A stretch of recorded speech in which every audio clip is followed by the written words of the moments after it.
I hope I didn't just mess up the live stream, but I very well might have.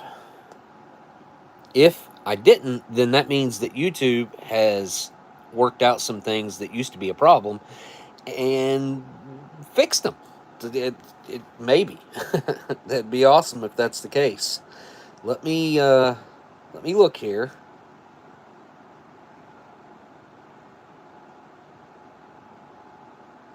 All right.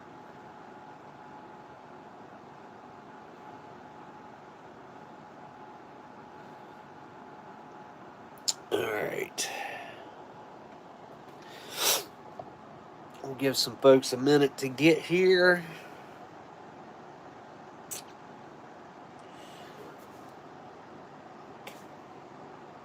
It's looking like it might be fixed. That would be amazing. Really good stuff. Huh. So what happened was, just now I started the live stream, and I had flipped, because you have to make a choice to stream vertical or horizontal on this loading screen, like the pre-screen, not the one where you edit all the information. Anyway, I had already flipped it to horizontal,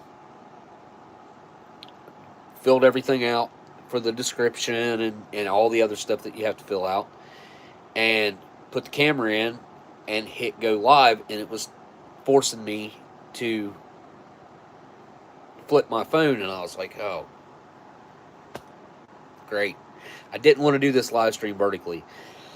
So I just stopped it, and I changed the setting. It gave me all the options. I could have changed anything. And at the bottom, it said stop or quit, and then it said go live. And I just hit go live, thinking, okay, just reset everything. There's no description. The thumbnail's going to be wrong. It's just going to be whatever. I know most of you guys probably don't care about this or understand this, but that means that YouTube has vastly improved, well, the entire setup for live streaming right there. The app itself that's a lot better, because I don't know how many times I've had to quit live streams because something messed up, and it's usually on YouTube's end. Like every once in a while, like maybe twice, I've done something on my end that was wrong. Let's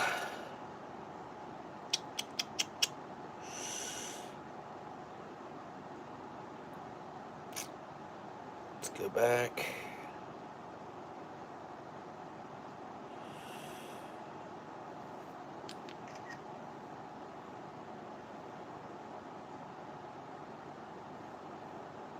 We'll make a post real quick. I'm not seeing any chat. Oh, hey, what's up, Booger Butt? So there's someone in the chat. Hello, hello.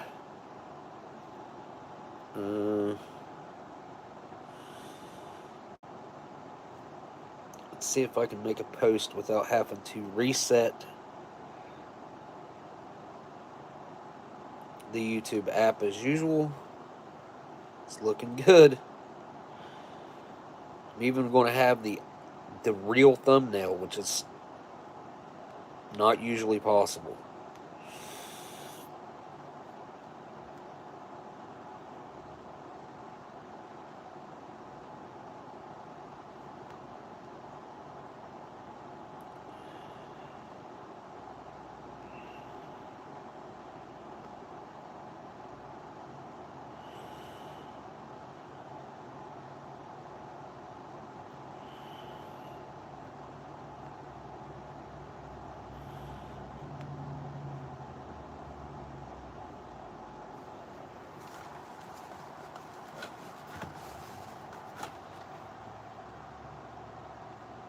Huh. That's weird. Really weird.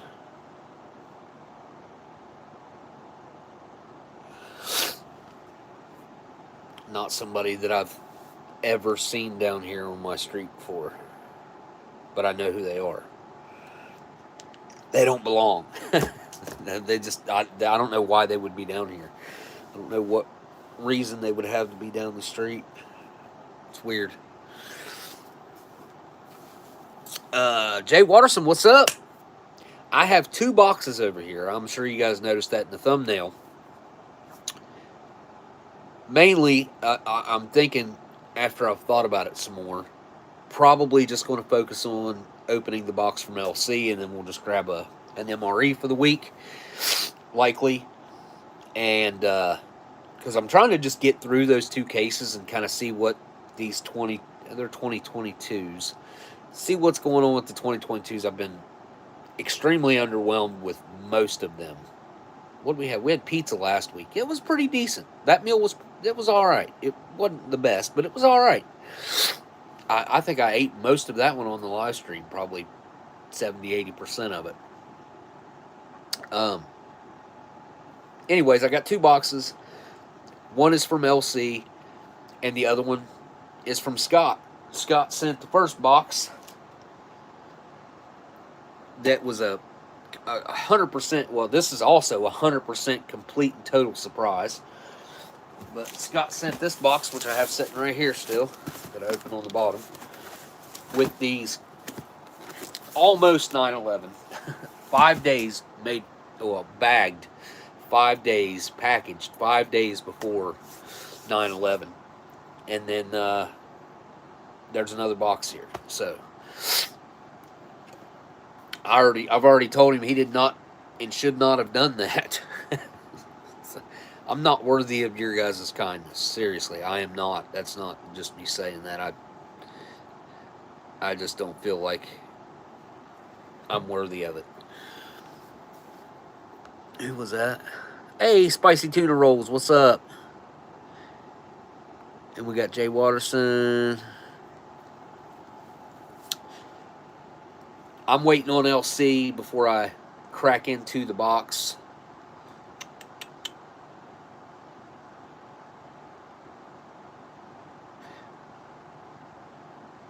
There was something I was going to do. Huh. Wow. I can't believe I totally forgot about this. This guy that I was dealing with on eBay sent me this probably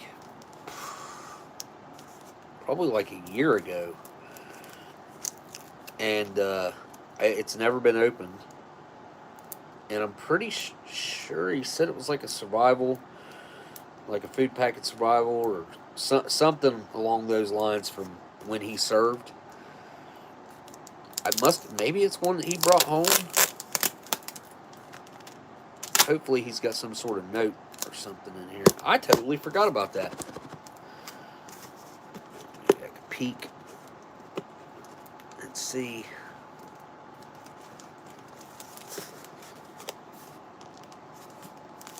Huh. I need to open that. I do. Let's do it right now. Let's open up the box. This fella on eBay, I'm just going to say his first name was Chad, and he's from Michigan. Chad from Michigan, and I had bought some stuff off of him on eBay, and I don't know how or why he ended up sending this to me. I can't remember. It's been so long ago, but let's see what it is real quick.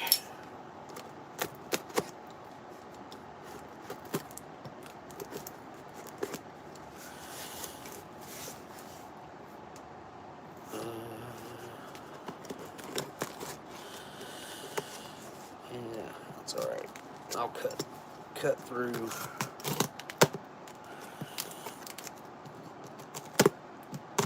the address.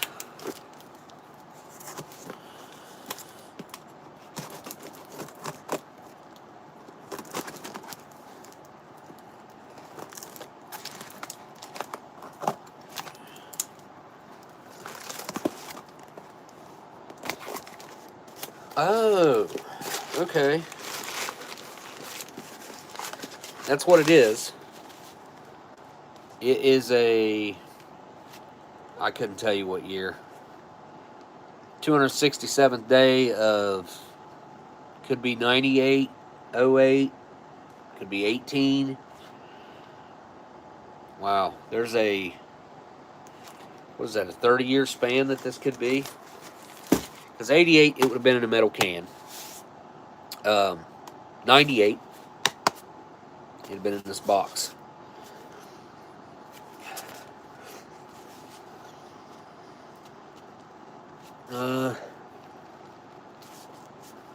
Kind of smells old.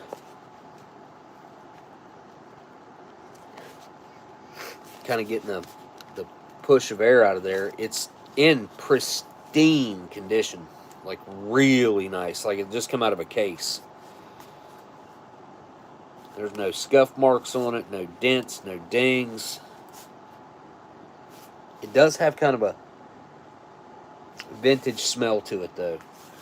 So I wonder if this is a 98, this might have the mint bars in them. Those mint bars, if you like break them, they'll throw it, and you've got all the lights. It's got to be all the lights out, and you break them.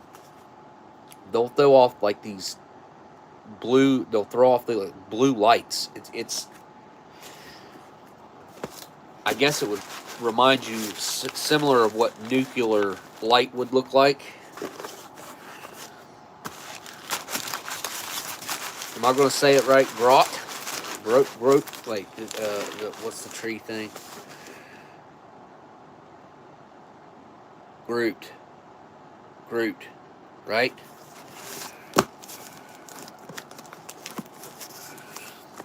Yeah, it throws off like blue sparks.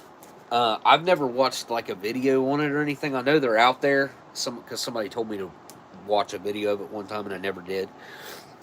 But I know they're supposed to.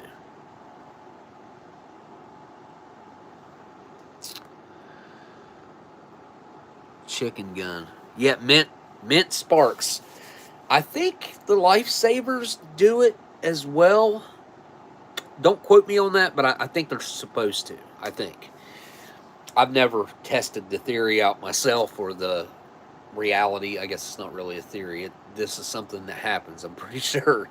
But again, I've never looked it up or anything like that. I just know it's supposed to do it.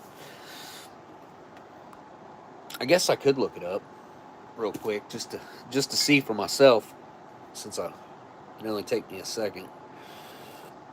I would look up mint blue sparks.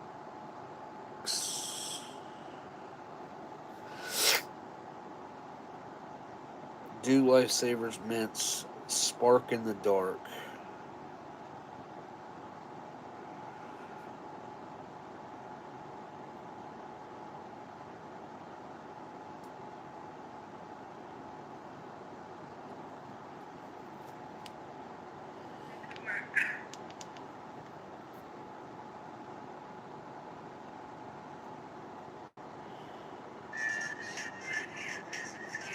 Trim.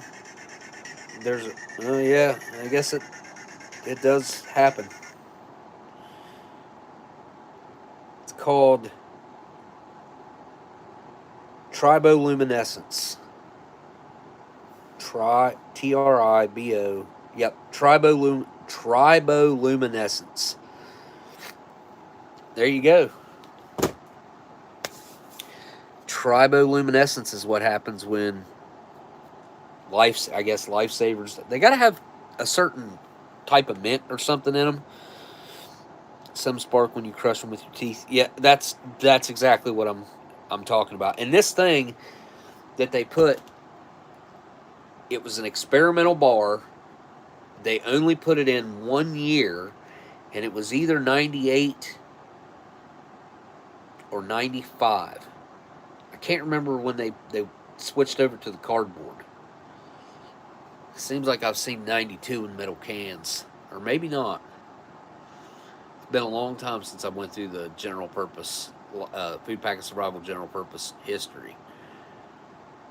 Um, anyway, it was an experimental bar.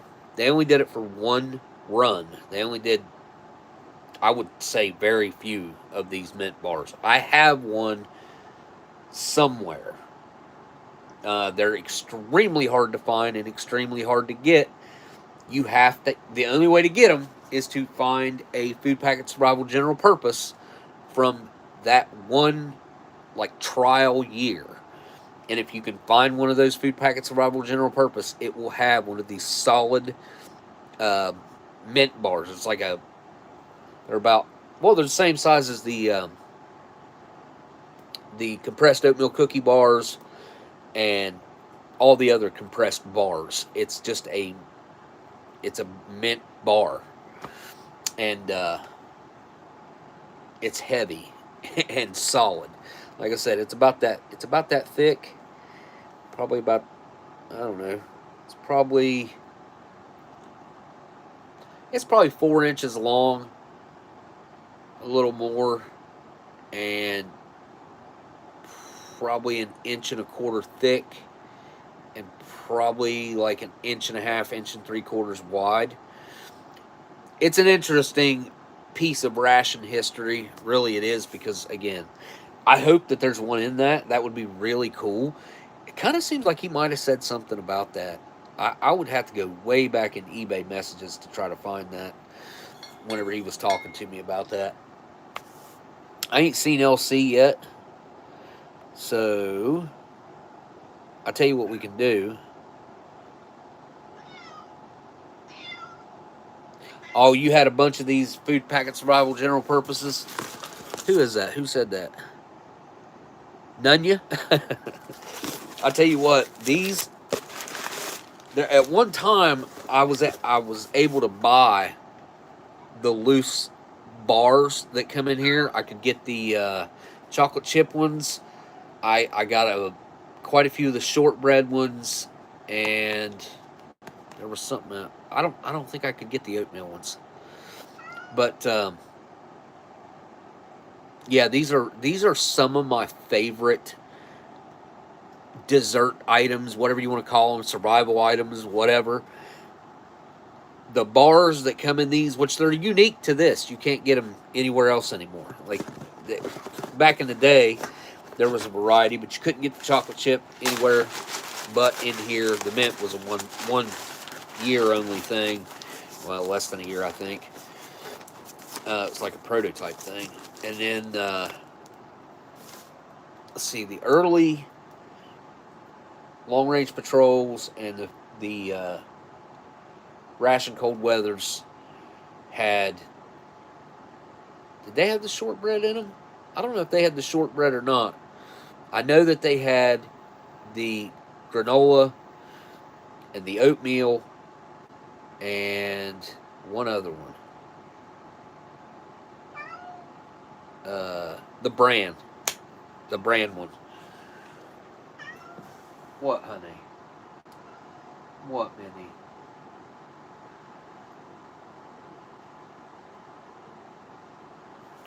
Okay. Let's get a ration out. I'll turn the camera around. You can look at the boxes for a minute. Oh, she's definitely not hungry. She just came in. I don't know, man. She's kind of getting a little bit weird. Not too bad. She just, I don't know. She's all the time meowing like that when she's inside, like she's wanting to go outside. She is about 17 years old now. She could be slightly older than that.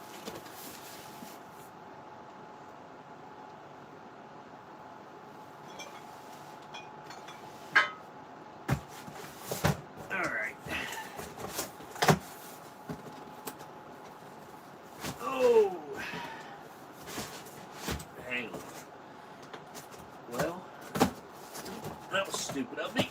I don't need to do any of that.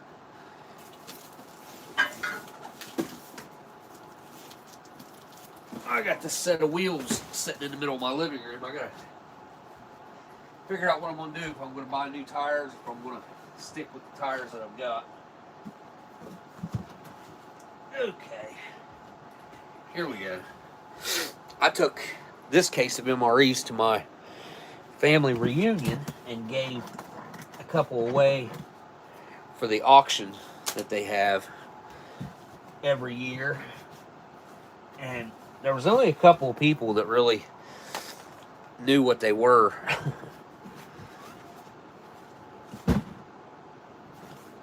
One of them was the kid that was actually doing the auction.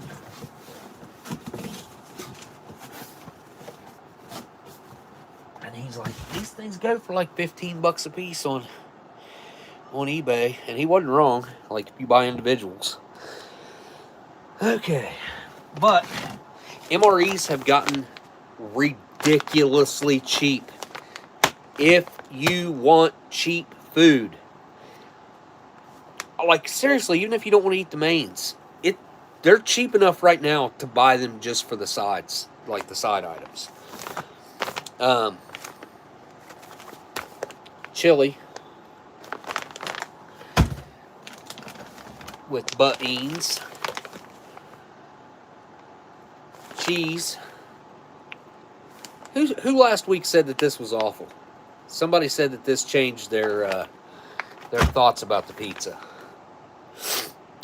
Beef strips and savory tomato-based sauce. I thought I'd already eaten this one.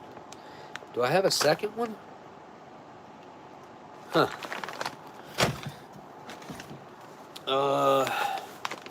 But yeah, I was going to do every single one from case A and case B on the live stream, and then my son wanted some, and then which I gave him a full case, so I didn't give him any out of this, and then I took some to the family reunion. Chili Mac. Everybody seems to think that Chili Mac is like the most popular. It is not. It's not. Like it's an average liked menu. Like it's not the menu that everybody goes for or anything of that nature. And then we got chicken and noodles and beef taco. All of the ones that I have left, except maybe the cheese pizza, are killer menus. These are all good menus. I haven't eaten one of these in, it's probably been like 7-8 years, because every time I get one of these, I say this every time I come across one, I just put them up, because my youngest son, this is like the menu that he really likes. So I don't even know what else comes in the chicken and noodles. Now it's got me curious, but yeah, it's been years, many years since I had one of those. It's actually been a long time since I've had a taco either. I usually save these ones as well, because this is something that almost everyone in the family would eat, and it's one of those ones that you can split up. Hey, LC's here. Okay, cool.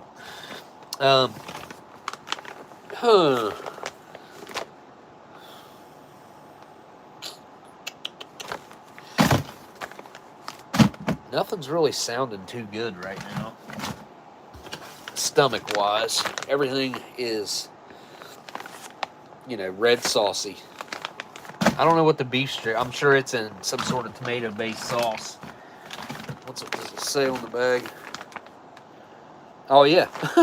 It's savory tomato-based sauce. It might be more like a brownish type sauce, but... Oh, okay, here. Well, mystery box is definitely coming up. Oh, right now, since you're here. But I figured we'd, while we were wasting time, we would just go through and see what rations I had in that case left. All right, so I have this box right here that we might be just saving until next week that came from Scott. And then we have this box right here that came from LC. And it says to open this End. Well, period. So that's what we will do. Let me get the camera angle right. I don't think we need to see the bottom of the box, do you? All right.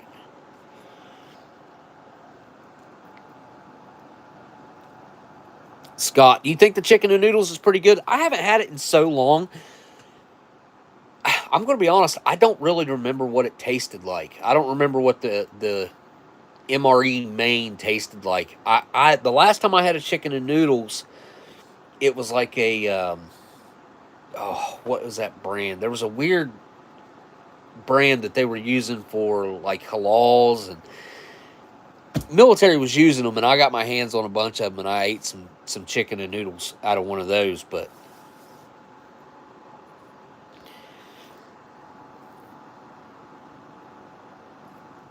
oh, I'm about to figure it out. All right, here we go. Let's wait. Let me use this other knife. My knife is apparently dull.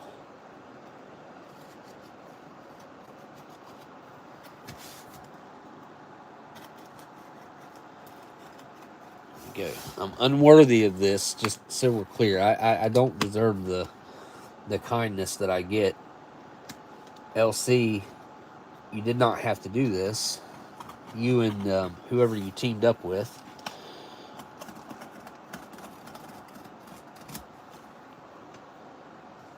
Can't remember. Oh, the address is on the other side. Okay, here we go. What is that? We got boxes inside of boxes. And I guess start here.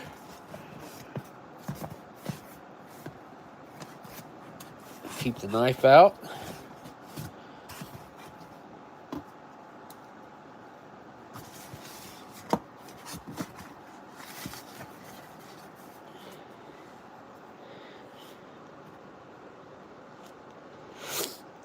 Kalen, maybe that's what it was, My Own Meals. It was in a box.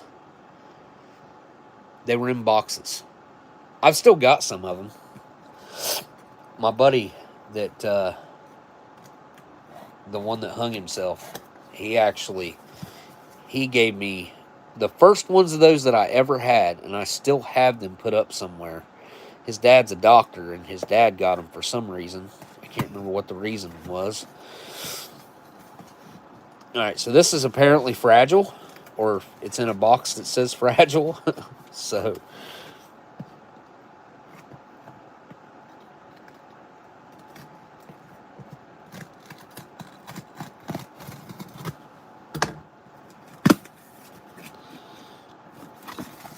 whoa, that's a cup. What the heck?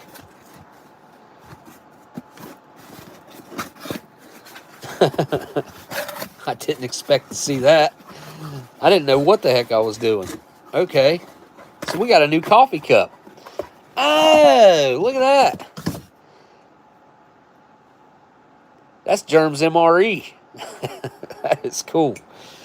I've never broken down and made my own cups before. I need to do that. Because it seems like everybody does it. Well, not everybody, but quite a few people I know have done it. I don't know who you go through to do that, but it's a good quality cup. It's just like similar to the one that Delicious sent me, and I think it's the same as another one that I've got right there too. Well, we got a bunch of stickers in here as well. Let's pan down a little bit. Oh no! Oh, those are nice vinyl stickers too. Those will go up here with my other stickers from folks. Actually, you ain't gonna be able to see it, but I'm gonna put it over here on this other picture so it'll show better. Yeah, there we go. With Readiness Reviews and Bourbon Street Joe. And then this one. can go with Smitty. And I'll slide this one down. I think that's Mike Kreischer. The MKR right there, I think. Can't remember. Anyway, we also had a pack of smokes up in here. Are those unopened? No, they're open. Okay. I was about ready to say. Hang on a second. Oh, it smells like it. I expected tobacco. It smells like plastic. Oh, nice. Heck yeah. Yeah. That is a nice shareable moment. All those have been in the humidor. Sweet. Well, I'll keep them in this baggie for right this moment. I might not have one of these tonight just because my nose is so clogged up. And I definitely want to enjoy this whenever I have one.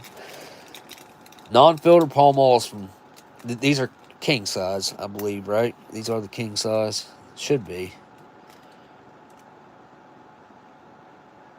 Huh. Doesn't say king size. I thought they all said king size. It's been a while since I've looked at these packs. Huh. But they're the same size as a regular filtered smoke. They just are non-filtered. They're awesome. I think they're some of the best in my opinion. But I'm a Pall Mall guy. I'm a little biased when it comes to this, especially the era from like 65, 66 to 71, 72. Sweet. Okay, how did that go? Like that. Okay.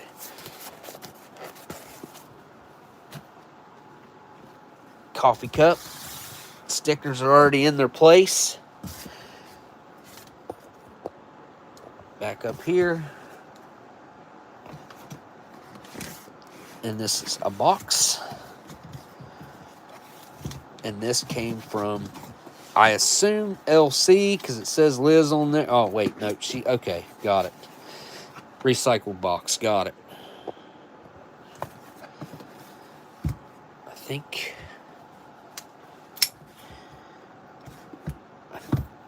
it opens right here, like flap up. Could be wrong about this, but I want to try this. Yep, I was right. Okay, cool. Cool.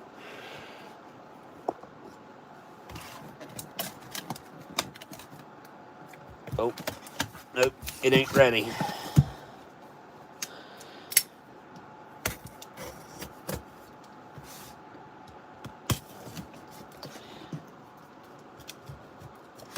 Maybe it's ready. Maybe. Nope. Still not ready.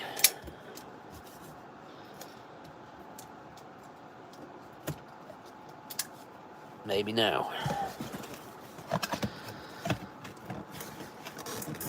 There we go. I know I cut that side. Huh. Oh! Box with the MRE in it. Nope. That's not what that is. That is not what that is. That is not what it feels like. I thought I was about to get some tuna. It's not tuna. It's something else. Dude, this better not be what this... No way. Look at that. What year is this? Because I love that smell. The smell of an old book. This is a very old book.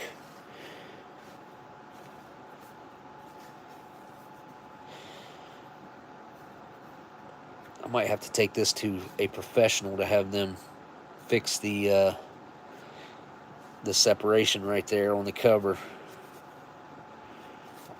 There we go. Holy. 1918.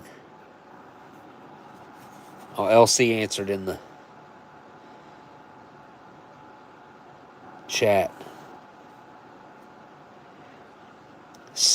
A scene in German shipbuilding.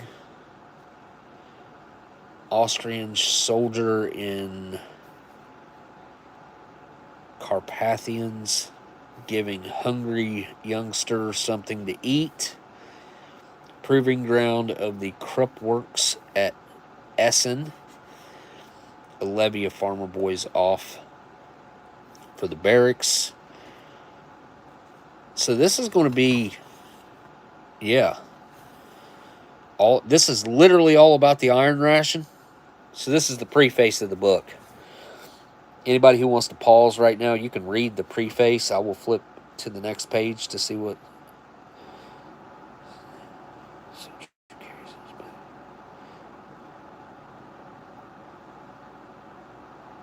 I had a Soviet era iron ration. Well, I still have it somewhere. I thought it was, I thought it was right there on the top of my shelf, but it is not there anymore. I don't know what I've done with it. I got one. I got two of them somewhere. Two different ones.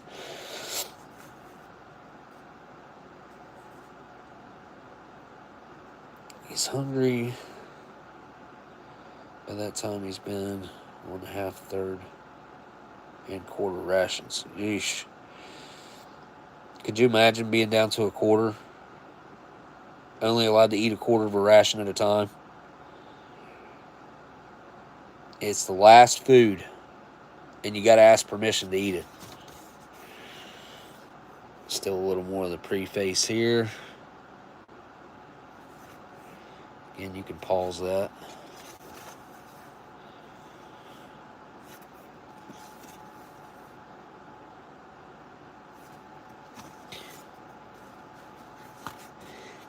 Well, now there's another old book that I want to read. I just found one on eBay the other day, and they're asking $350 for it. It is a ration book from 1953, 56. I can't remember. I'll pull it up and show you guys, but it reminds me of this, except this is way older. Way older. And this is going to be an interesting read.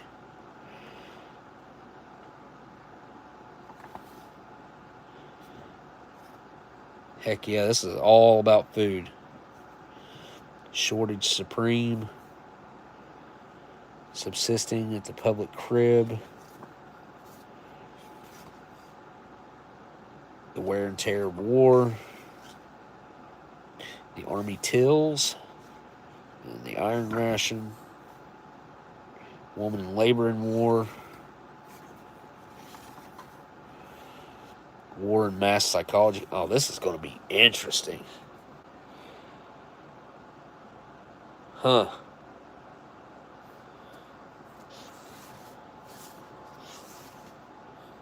War loans in the economy.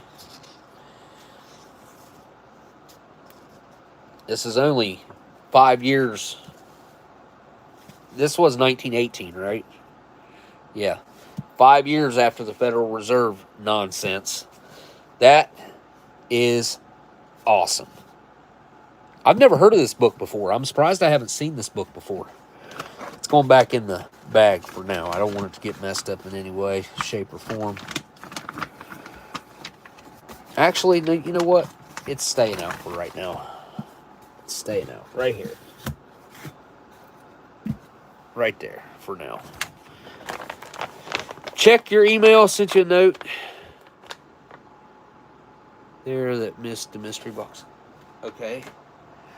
Check it. Oh.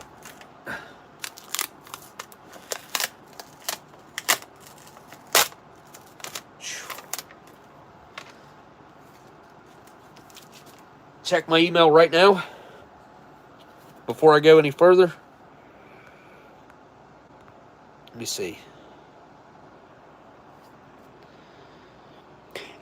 Jay Watterson, it is actually, I think, a pristine book, but I don't know if we're talking about the same thing right now. But that book, I will pull it up and show it to you. It's on my watch list on eBay. They actually make reprints of that book. I saw there's a company that'll make you an accurate reprint, and they wanted $165, and then you could customize it on top of that, like get your name on the cover. You can do all kinds of stuff. Man, I really just screwed up my phone case. I stuck a sticker to it. All right, I'll have to take some alcohol to it. Okay, you want me to read this out loud, LC? Okay. She said, I've been planning this mystery box for about a year.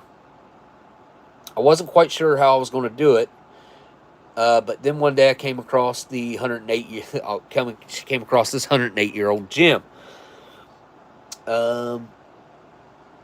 Since you've been talking a long time about wanting to start a Ration Museum, I thought this had no better place than with you. It is my most prized possession, and oh my God, you should not have sent it to me. I will cherish it, I promise. I felt you were the best person to keep its history alive. I will do my best. After all, the item is extremely valuable in understanding history around World War I. The item for its age is in absolutely amazing shape. It has a beautiful smell. I know. That's the first thing I done was smelled it. That was literally the first thing I done when I pulled it out of there. Earlier this year during the stream, you were reviewing a Canadian IMP. When I brought up one of my favorites, you said you had not heard of it. That's when your friend Germs decided that he would collab with me and get this box to you. As a token of our gratitude, please take this mystery box and enjoy every bit of its history, the old and the new. All is fascinating in its own right. A big thank you to Germs for all his help, and I hope you enjoy. Well, thank you for the note, LC, and thank you for the book. My God. Seriously. I do not feel worthy. Again, I don't. Turn that off. Put it away here. All right. So this must be what you're talking about. Oh, it's the pub style pulled beef. Yeah, I have not even seen a video of this. So I don't have a clue what to expect out of this.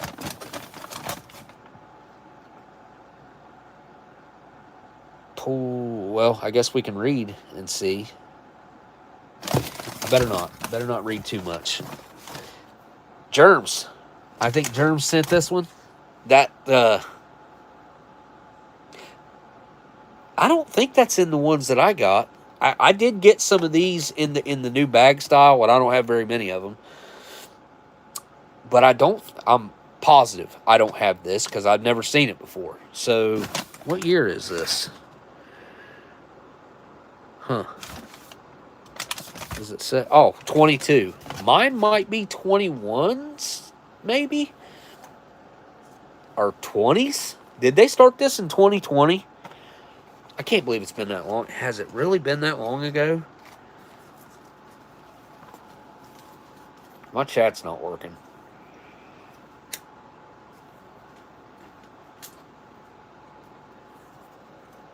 And then we got something else in the box. We have, looks like a Germs t-shirt.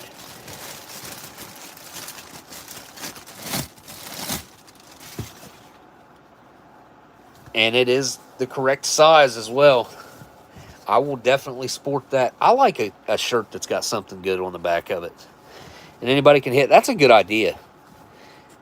I'm going to guess that if you scan that, it takes you directly to your YouTube channel. That is awesome. I'm going to steal that idea. I'm sure there's all kinds of shirts out there that's got these on them. I just don't think I've ever seen one, actually. But it's a good quality shirt. It's heavy. It's it'll be good for the winter. It'll be a good winter t-shirt. It's like a heavy t-shirt. Heavier material. Huh. That's cool, man. I'm going to have to talk to you and see where you got this stuff done at. Because you're even on the inside of the shirt, like the tag. I've never seen that before. That's crazy. Yeah, that should fit pretty good. It's not too long. Yep. I just found a gym buddy, I think. I approached him yesterday. I think I'm going to have somebody to push me at the gym, and that's really going to be huge for me and helpful. Well, thanks, Germ, for sending all the extra stuff here. The ration, the smokes, the stickers, the ration. Did I say that already? And the coffee cup. And the smokes? Did I say the smokes?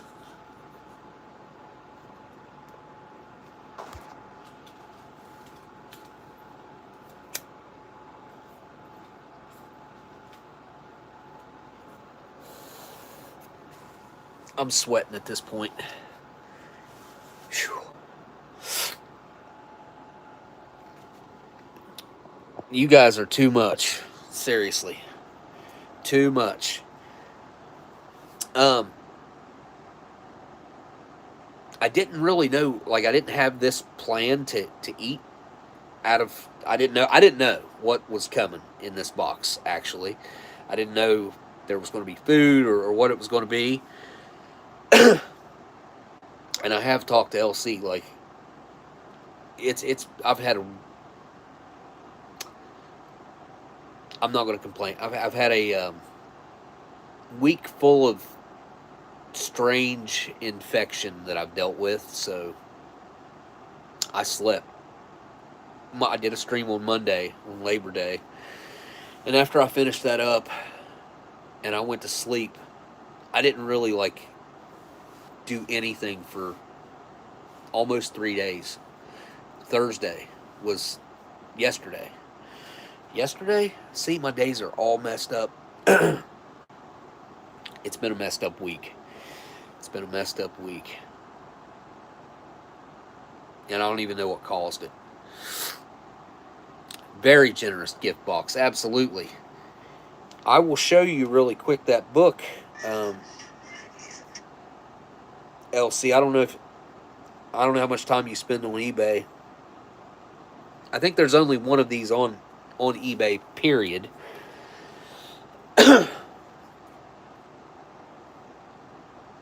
It shouldn't take me too awful long, because I was just looking at my stuff the other night, and I was looking at it.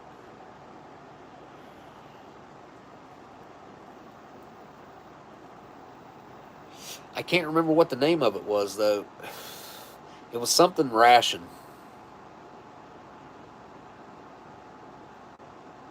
Oh, there is a really cool 1955 T-28B Navy airplane for sale on eBay for $20,000 right now. It's got everything's there. It's a little bit crashed, but I think repairable. Man, is it cool. Here, I'll show it to you guys real quick. I can't tell you about it and then not show you. That'd suck. Look at this thing. Is that thing not cool?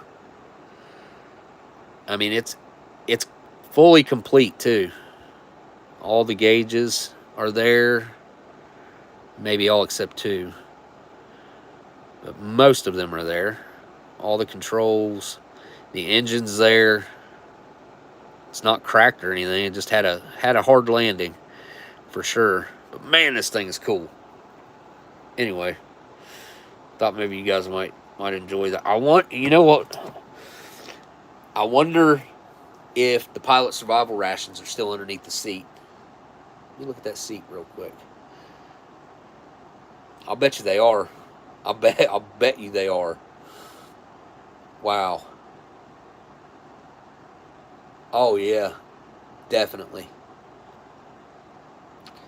The strap's still wrapped up in plastic and everything.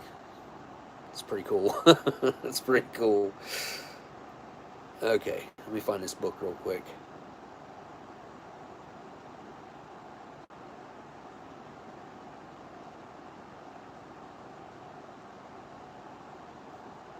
It does seem like it was down towards the bottom of my watch list, like it had a lot of time left or something.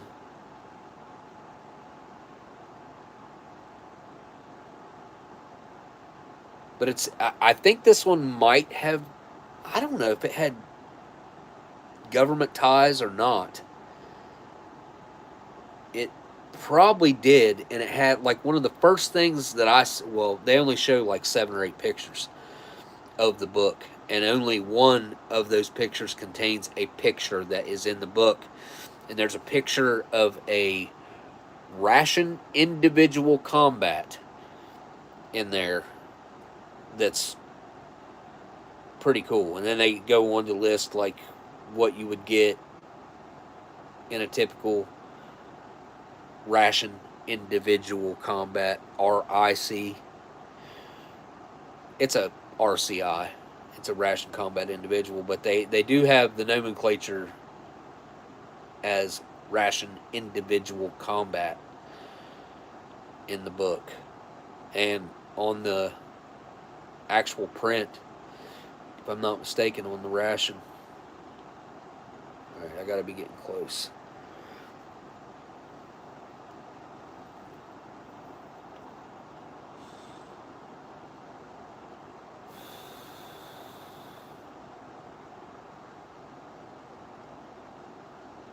Sorry, guys, but I did want to show you this book.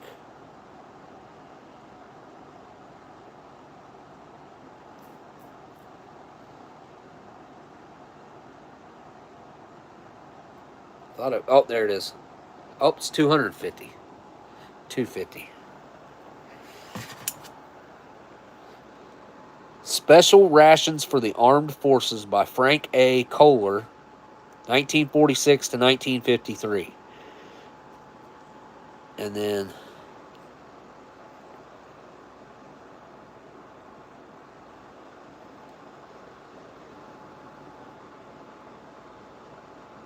there's a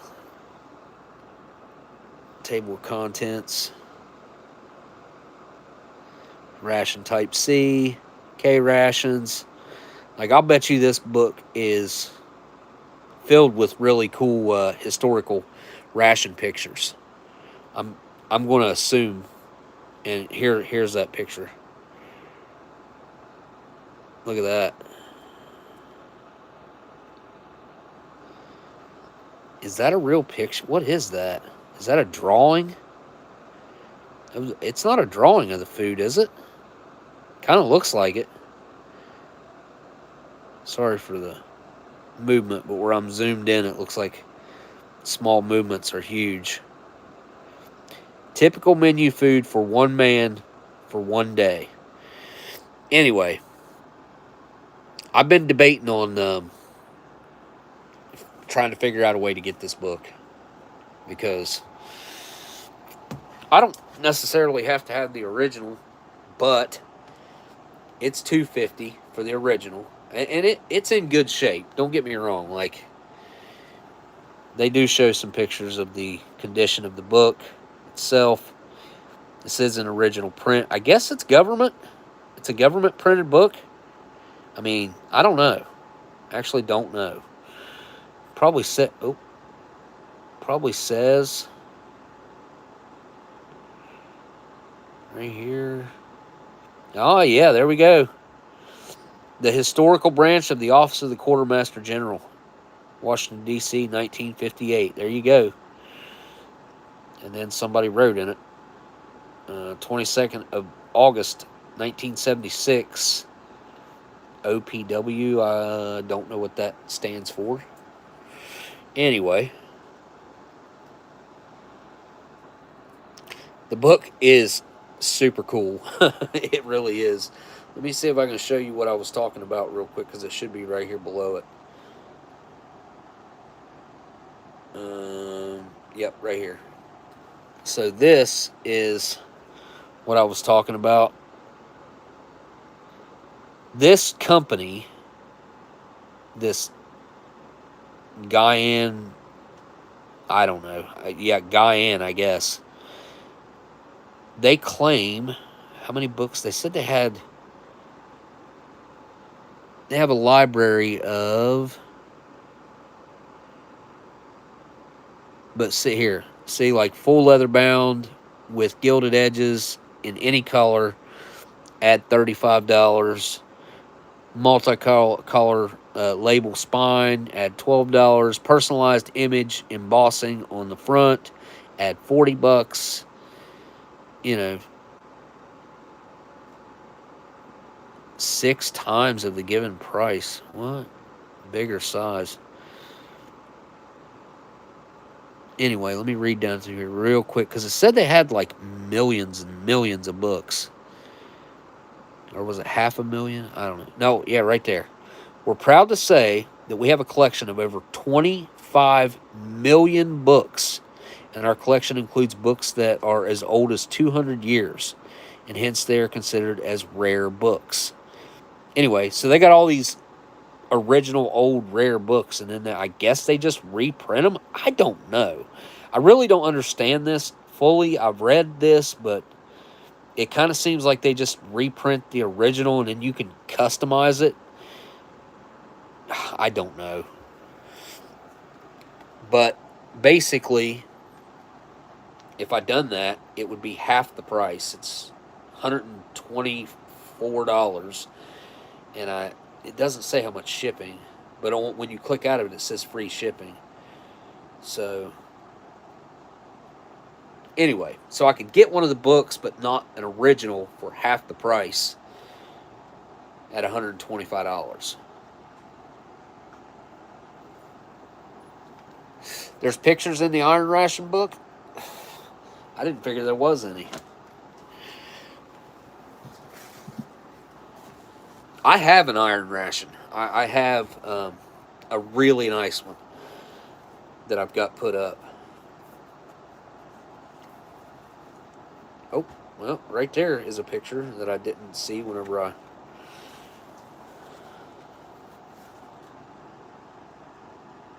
Look at that.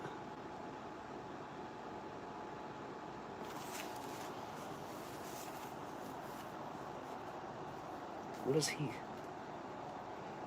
Dumping water over? Looks like they're eating soup. One guy's standing there with a spoon and steam coming off of his pot. Alright, so the pages are going to look different.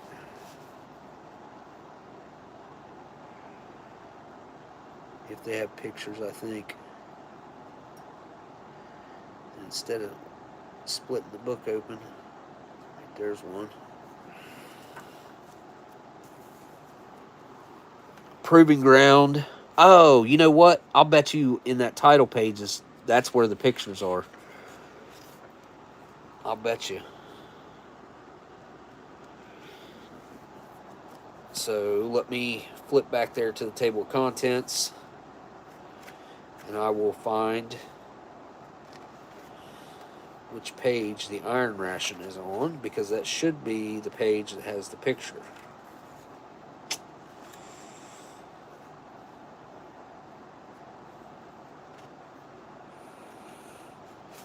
Here we go.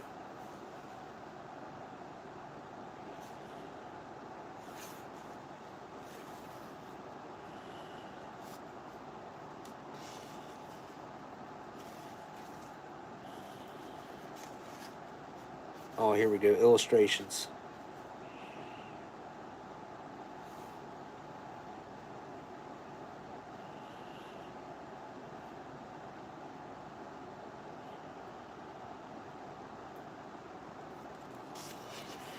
I'm not seeing.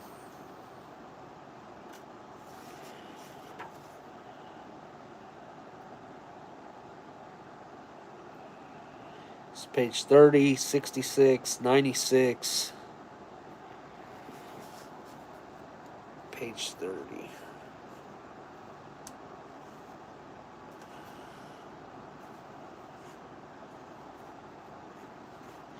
So that's the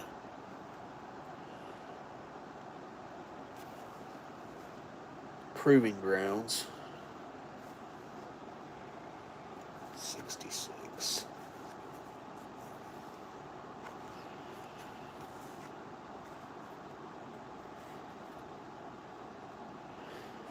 Oh.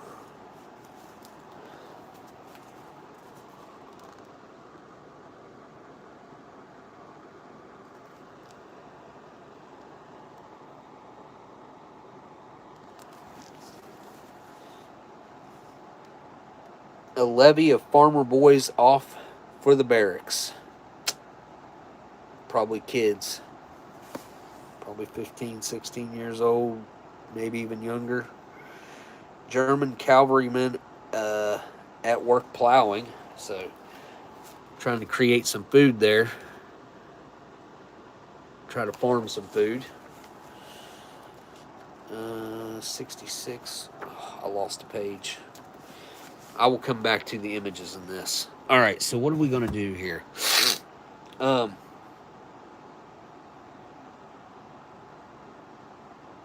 are we going to do this?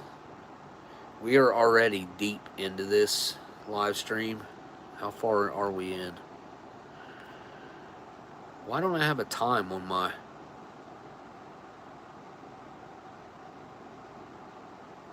Feels like it's been a long time. We will make this next week. That'll be everything that came in the box. We'll do the smokes that Germ sent and the IMP. An hour and two, Jay Watterson. Yeah, we're definitely deep into this. Plus,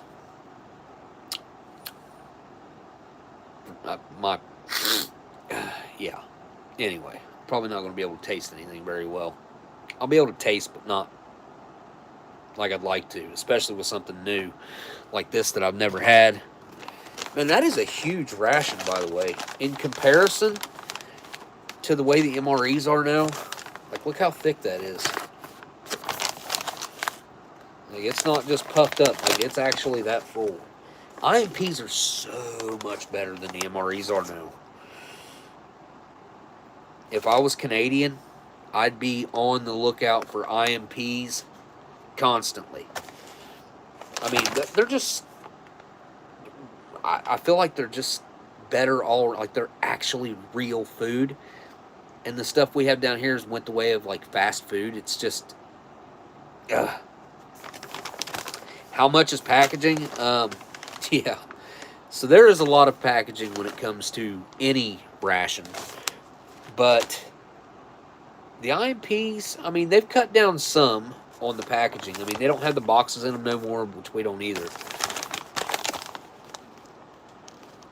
Pub-style pulled beef. I've never had this one. I'm just assuming it's going to be like pulled pork, but I don't have a clue, and I promise to not look it up because I want to just be surprised by it. You've got me now wanting to find some IMPs. Kalen, the IMP ravioli is way better than the MRE version. I think that's going to be the case with any direct comparison ration that you can get. Like, they don't have a direct chili mac up there. What's it called up there? I can't remember what it's called. But the chili, compare the chilies. I'm going to have to say that I lean towards the IMP. Okay, LC, are you cool with that? We'll do, next Saturday we will do, I don't think I got anything going on next Saturday. We will do, it's beef macaroni. Yeah, it's quite different. It's not like chili. It's just like beef. Is it like beefaroni? Is there red sauce in that? It's been a while since I've had one of those. I think I've got one. Alright, where can I put these to preserve them for a week?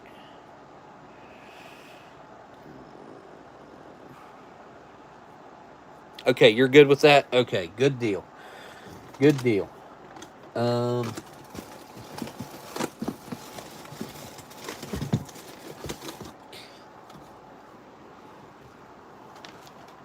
I am going to put the book back in the same way you shipped it.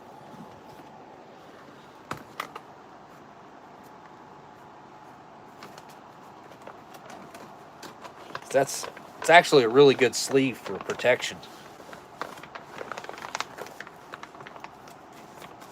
Keep it from getting scratched up, dinged up, preserve the smell. I love the smell.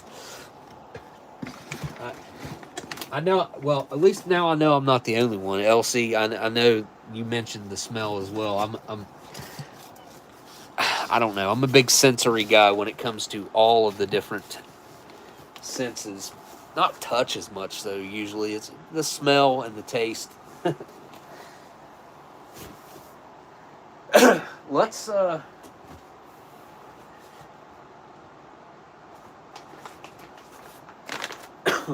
let's do... Oh. Kicking the case out of the way. Let's do the beef strips. Unless you guys want to see something different, I don't really care.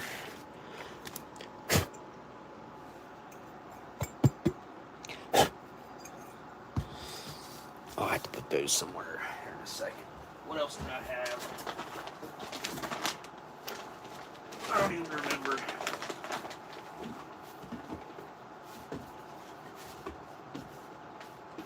Oh. Got the chicken noodles, beef strips. The beef taco. Chili mac. The pizza. And classic chili. Chili with the beans. I love the chili with beans when it comes wintertime. Like, it's... I can't remember what year the last one I had was. Unless it's went, like, sour or bad. Unless they're, you know, like they've messed up the recipe. The chili has always been really good. So, let's do the beef strips then. It looks like that's popular enough for me to go with the beef strips and savory tomato-based sauce.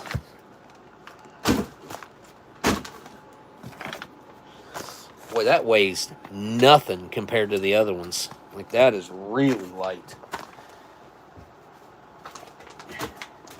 And then look how small this one is.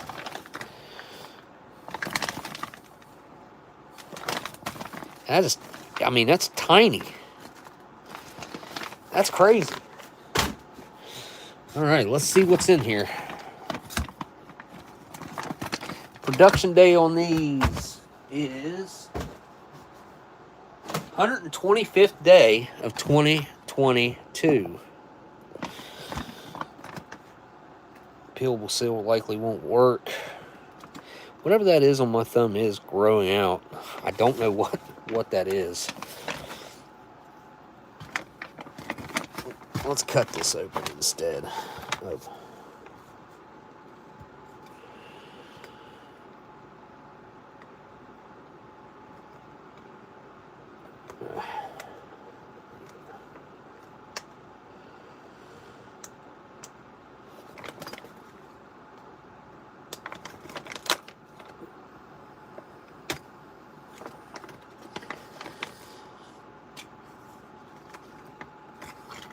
There we go. I don't know why I care about trying to keep MRE bags usable, but I do. All right, first things first. Tropical Blend Fruit and Vegetable Blend Juice Smoothie Powder. Huh. I've never had that before. 120 calories. Interesting. Wait, what's in it? Pineapple juice powder, mango powder, carrot juice powder, orange juice powder, soluble corn fiber, natural and artificial flavors, rice syrup solids, and silicone dioxide, anti-caking agent. Okay, well, that's interesting. I've never even seen that before, actually. What's next? No way. We were literally just talking about these. How weird is that? It's like this was meant to be. Get it? Meant to be. That's not cheesy at all. Flameless ration heater, of course. We won't be using that. Hang on a second. I'll bet you my water's probably boiled down.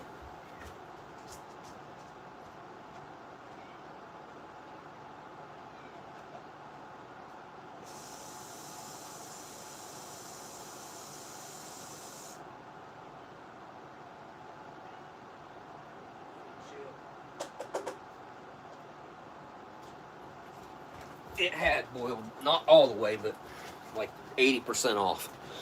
Sorry, had to add to it. Next, partially biodegradable MRE spoon, of course. And then we have, oh, look at that. Just chocolate pudding. Huh. Not caffeinated or anything weird like that. It's just, I've never had regular chocolate pudding. I've had the caffeinated chocolate pudding, but I've never seen even regular chocolate pudding. And we have our useless accessory packet. It's got salt, wet nap, some matches, and your butt ration. That's it. Like, super weak on the accessory packet. It makes me sad. What else? What else? What else? Ooh, I ain't had this in a while. Peanut butter. Very good. Very good. Classic, smooth style peanut butter. I wish they'd go back to the 1.5 ounce. What else we got? Oh, what's this? Blackberry jam. So we're going to have some peanut butter and jam. We know that. And what are we going to have to put it on?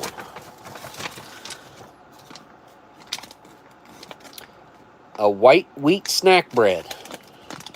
Not the loaf. I thought they were giving out the loaves. I guess not.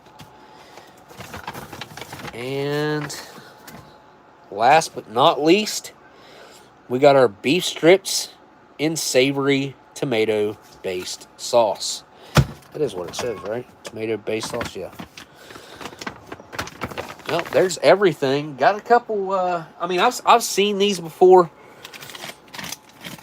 in a couple other things, but that I don't know how I'll feel about them. In the field, you know what? I get it. It'd be nice to have a pocket full of lifesavers, which there's not very many in there. We'll see how many's in there, but there's like 5 or 6 in there. So I could see the benefit of having those. This is a super cool item, and then the pudding, like that's really cool. I'm not a pudding guy. Like the texture of it, I've got to have like something to eat with it, like a cookie or something. But I can eat some of it. Oh, here's our nutritional facts. Oh, it's a chocolate pudding with protein. Look at that. What's it say? How much protein's in there? 13 grams of protein in that pouch of pudding. And 25 grams of protein in the beef strips. Huh. Almost double in the beef strips, which makes sense. Really. I'll come up with something to put in there. And let me go throw this in the hot water real quick, and then I'll come back and we'll figure out what we're doing here.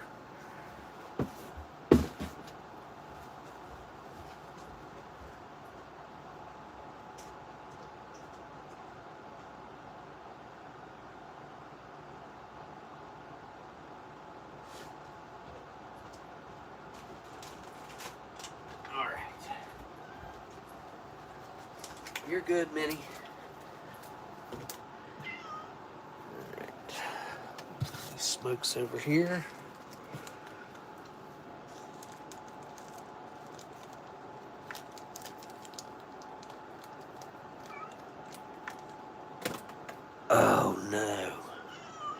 didn't drop them, but I did drop something else. That's okay. I'll be able to get it.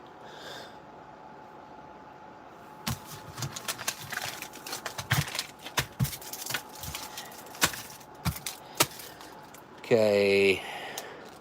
Somebody remind me when it's been like 2 more minutes from right now. If you don't mind, please. And thank you ahead of time. I don't want to overcook the beef strips and make them taste like metal.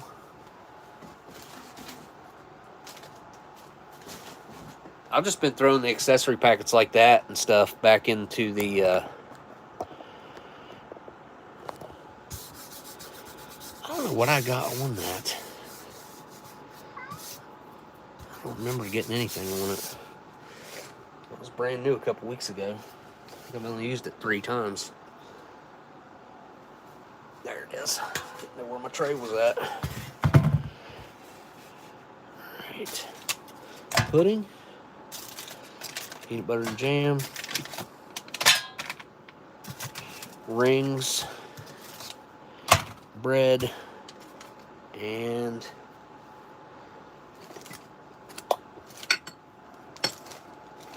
tropical smoothie.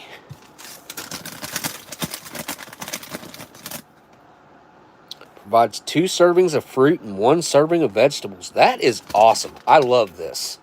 I think this is a great thing as long as it tastes halfway decent. Love getting some real fruit and vegetables into the diet. Wait, what about peppermint tea? Oh, it didn't come with coffee. Peppermint melted in there.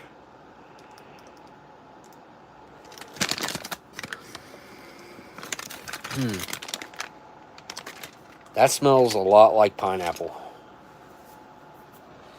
A lot like pineapple.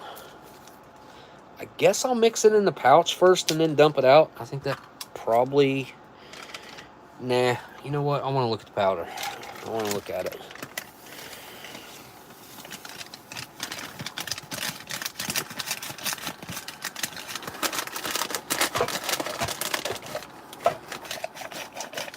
Super, super dusty. Very fine powder.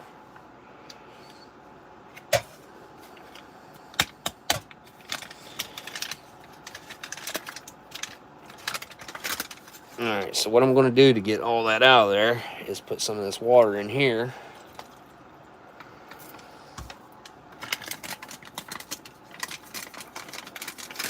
Mix it up. Get all that left over in there. But at the same time,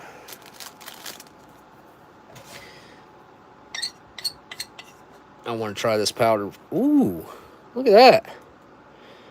I thought it was real light colored, but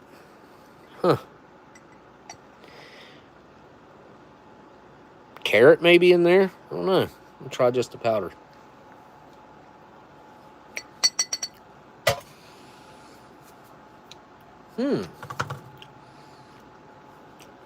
Going after them right now, yes.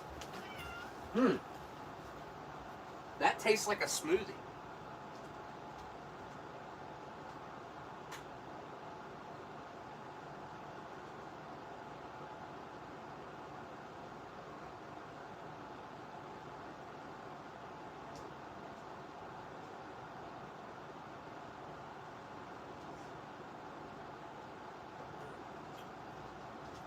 Like, I get that it's supposed to be and supposed to taste like a smoothie, but let's be honest, most of the time the stuff that they give you in an MRE doesn't taste real.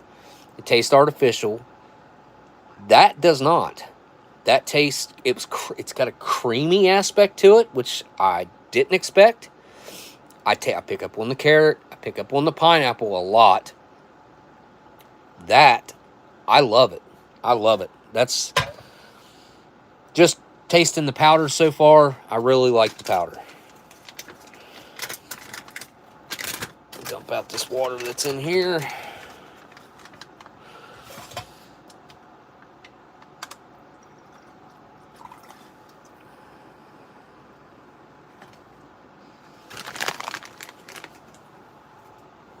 Okay.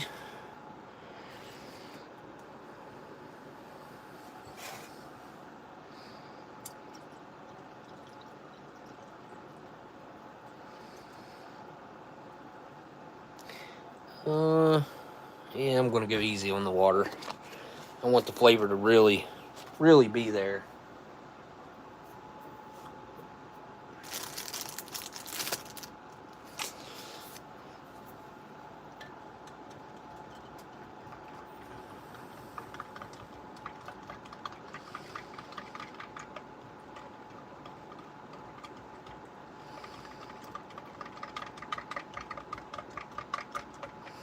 So far, I'm impressed by the drink. There's no doubt about that. Can't remember if I turned the stove off or not. I think maybe I didn't.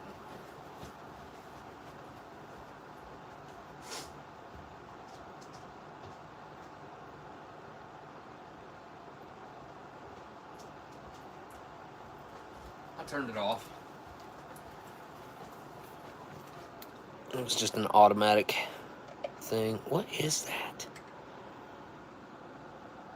Yeah, land again, dude. You got to go. Gnat, or I don't know what that thing is. But Amber was telling me last night that there's some sort of really prominent and aggressive deer disease that's hitting this area really hard. The map showed all kinds of cases right across the river, directly across the river from us. That does look very carrot-like. I mean, I smell the carrot and I smell the pineapple. This thing flying around is bothering me.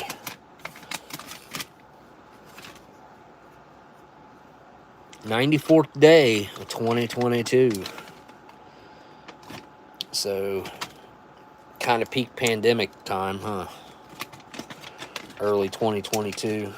Well, not really. Not really peak. Let's see how many's in there. I think there's supposed to be 10.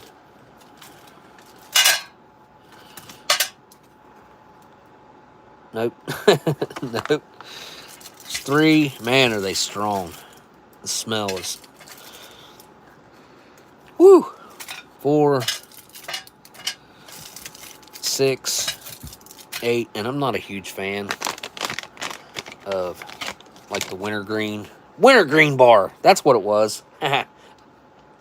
What we were talking about earlier with the food package survival general purpose, that thing was called a wintergreen bar. Yep, that's what it was called. Wheat snack bread. White wheat snack bread, sorry. 200 calories in that. I mean, that's a lot of calories for no more food than you're getting right there. I would rather have that spread out in something better than that. Look at the flour, the loose flour on there still. It's like, it smells like dough. If you never smelled a white wheat snack bread, imagine you were making like pizza dough. That's what that smells like. Did I get it? If I did, I don't know where it went.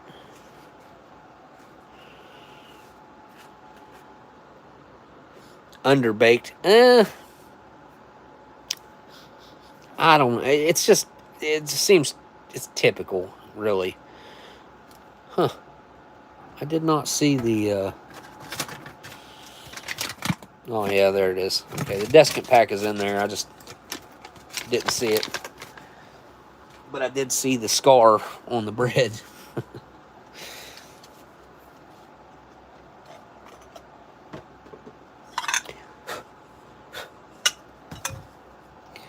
Here we go. Give that a knead real quick. I don't think it needs it, but just in case. These things, almost every time I open them, they end up squirting my wall. Okay. Let's make sure there's nothing in my bowl. What is that? These bowls, you see that little, like, that stuff's in the bowl. That's how it's made.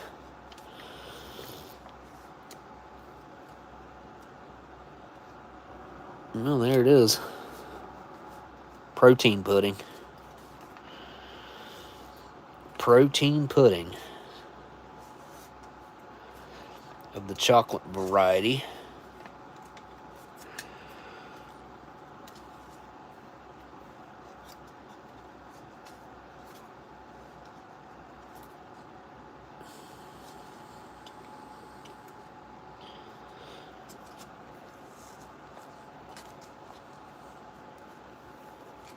All right.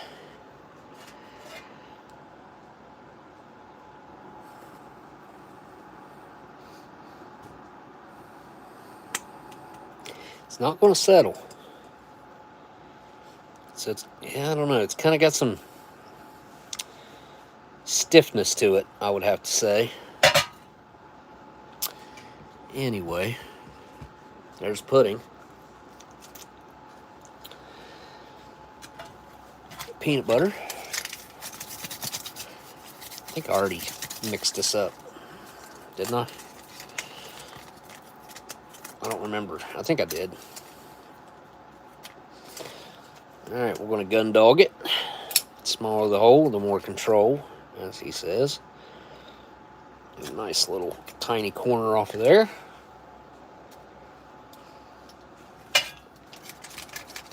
Same with the blackberry jam.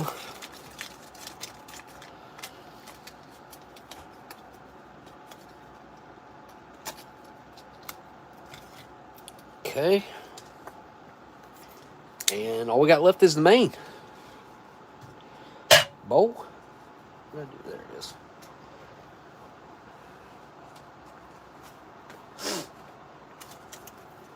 All right.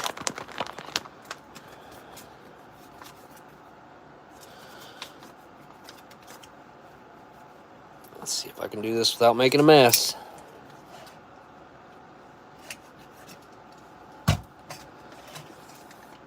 Nope.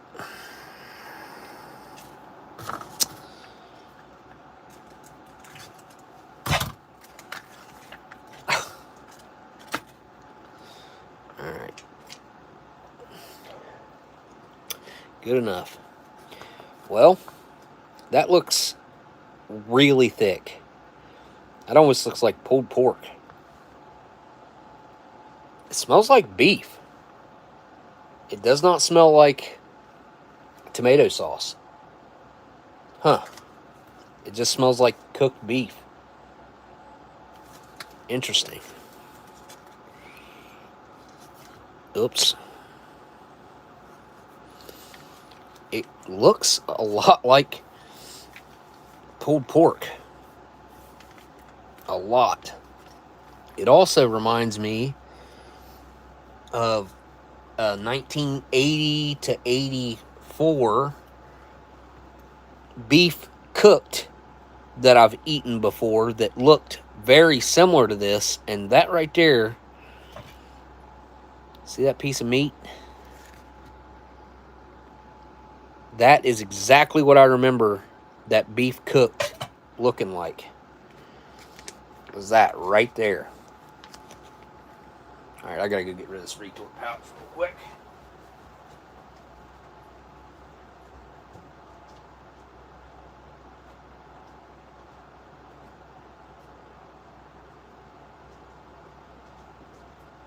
What you doing, Brownie?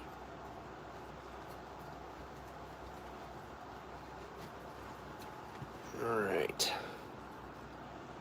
Nope, nope, nope.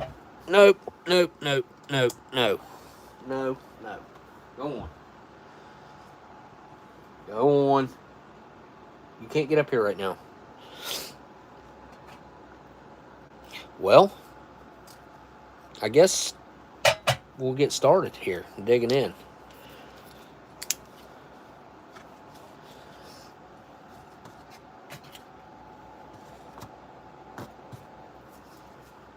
Let's try the powder with that.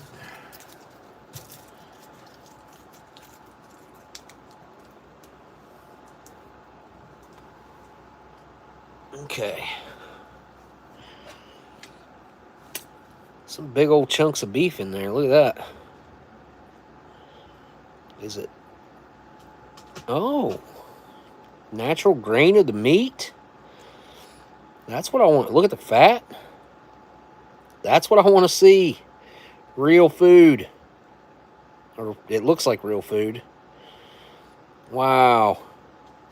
I didn't expect it to look that real. I expected like that heavily processed, ground up, and then repressed and formed chunks. That's not what this is. This looks like pieces of roast. My mouth is watering. Pieces of roast that were pressed into like little cubes of that, or that was cut in little cubes. It looks right. Like this looks good. It does look a lot like barbecued beef, though. All right, here we go. Down the hatch. Oh. Ooh. Mm-mm.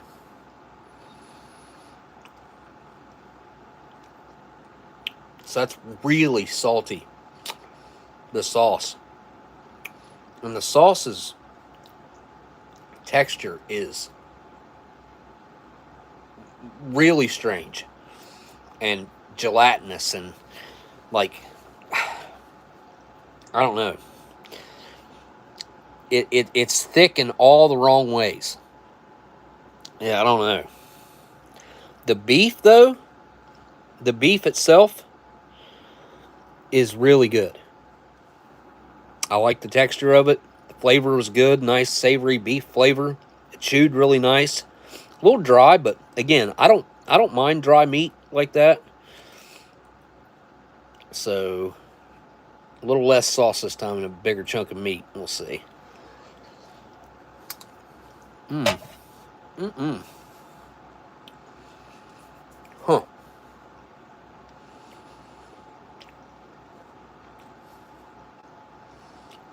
I feel like I could maybe water that down with some hot water.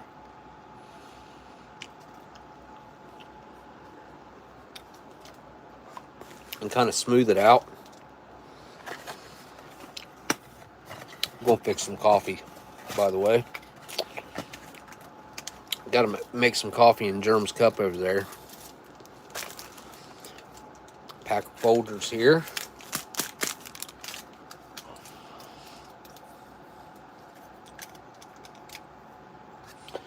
Germs, I assume this cup's probably clean. I'm not going to wash it. It looks clean to me. I eat old and weird and dirty food all the time. You want to give me crap over not washing the cup? Go ahead. That's more coffee in that than what I thought. Decent little amount in there. All right, let me go get some hot water.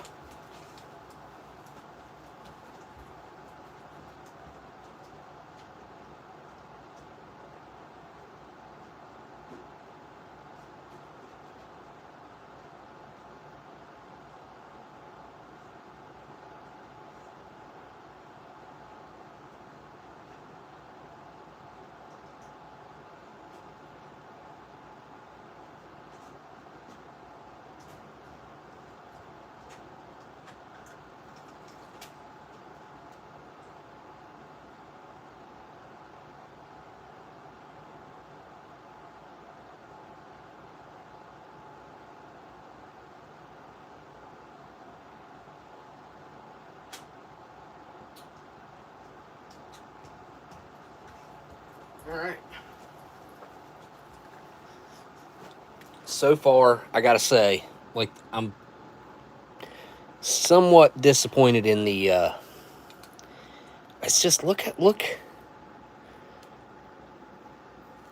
I don't even know how to describe that. It's like, it does remind me of something. I can't quite put my finger on what, though. What does that remind me of? It's thicker than ketchup. Not really beef strips, really, either. You're right. More like chunks. Pressed and formed chunks, really. Although, I don't know. Maybe they just cut it off. The beef is good. But, like, there's a piece.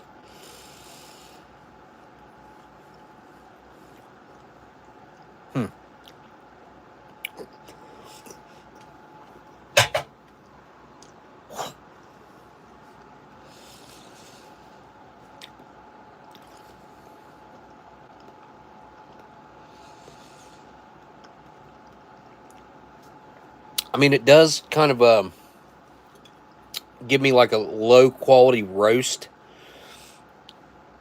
vibe with the beef chunks, and then that sauce is just, it's not my cup of tea. Maybe you might love it. Maybe it is savory. It's not really heavy on the tomato flavor or the tomato base, really.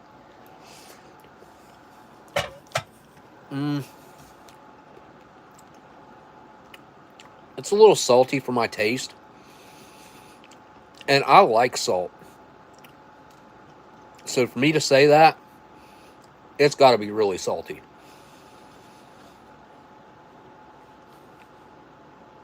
I've got to try a piece of bread with it, because it'll just break off the bottom of this thing. This feels like it should be a sandwich. Like the way the meat tastes and chews and everything, like, really does seem like it needs to be on a piece of bread. So let's give that a try.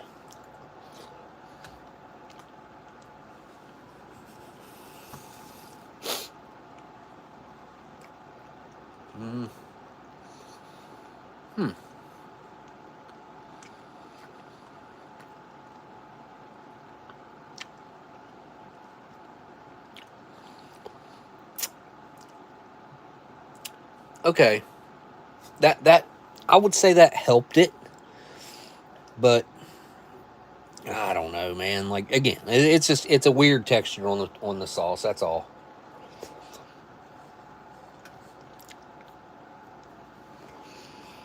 Like, if you cooked a roast and let it render down for too long, and it got super, super thick, that's what this is like. It's look.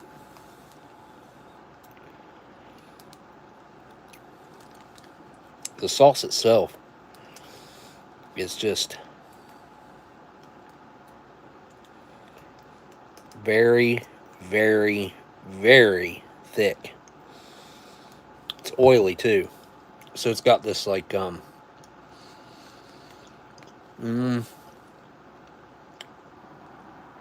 slick texture. When you get a good healthy amount of it, it's just kind of overpowering. At least I think it is. And you can't really get it away from the chunks of meat so well.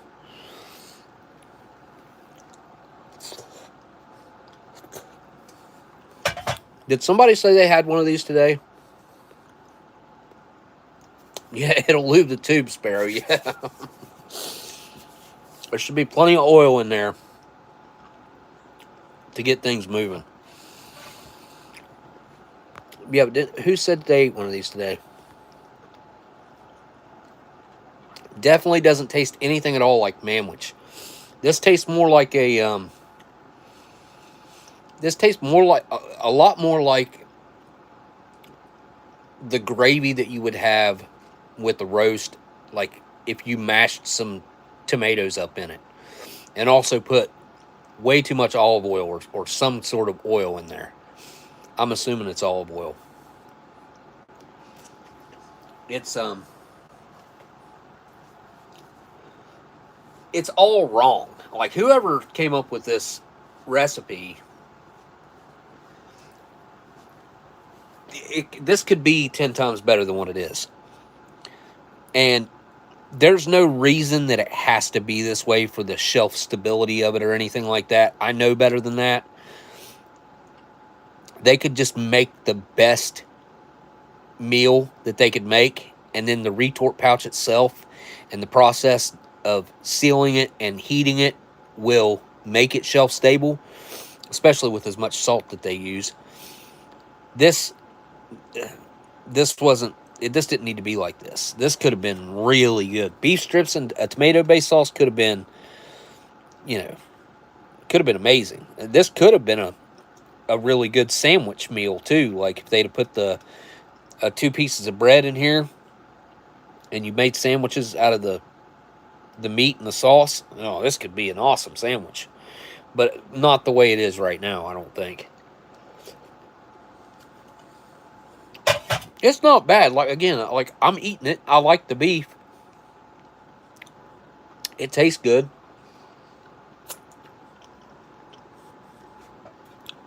I wouldn't pick this one over quite a few other ones, though. This is not going in my top 5.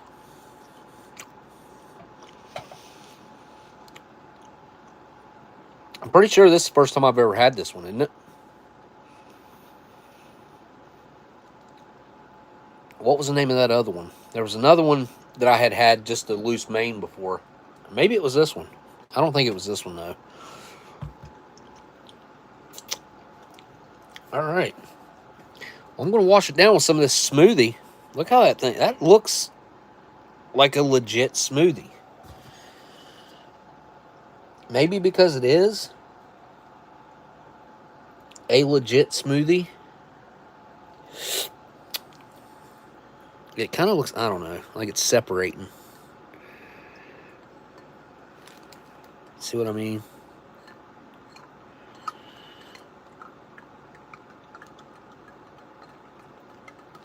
Whatever is in it doesn't, I don't know if it's the carrot that doesn't like to dissolve or what. I'm okay with it, though. Let's give it a try, an actual drink. It's the first actual drink I've had.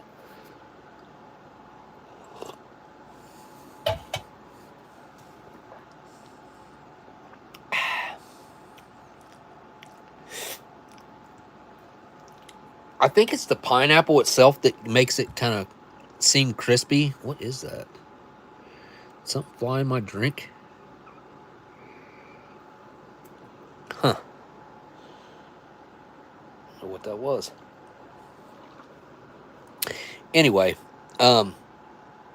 it does have a nice creaminess to it. The carrots are a pretty strong part of the flavor of this, but it just tastes real. And this is one of the best, outside of the grape, like breakfast drink that Kaylin sent me some of those back in the day that had 40% actual grape juice in them. And those were one of the best military drinks I'd ever had that tasted the most natural and tasted the best. This is up there. This is pretty good. I'm going to imagine there's going to be people that don't like it, but I like the healthy aspect of it, the natural aspect of it. Yeah, I like a lot about it. I don't think I have really one complaint about that. I mean, I guess it could be slightly sweeter, but that's going to be up to the individual palate. And had I put a little less water in there, it would be a little sweeter, I guess. That grape drink needs to... Yes, I agree, Kaylin. That needs to be everywhere that they'd put a grape drink or a fruit punch. Throw that actual 40% real grape juice. I assume that was just like freeze-dried and ground up. I don't know. Or concentrate that was freeze-dried and then added to the drink. I'm not sure. I'll wait on that. Let's go to the peanut butter. Yeah, it's been a while since I've had any peanut butter.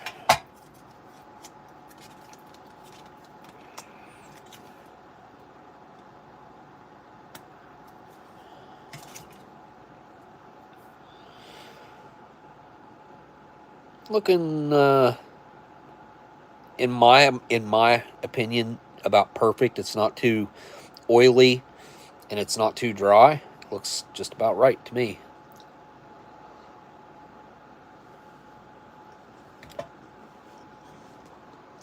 Huh. A little bit chunky.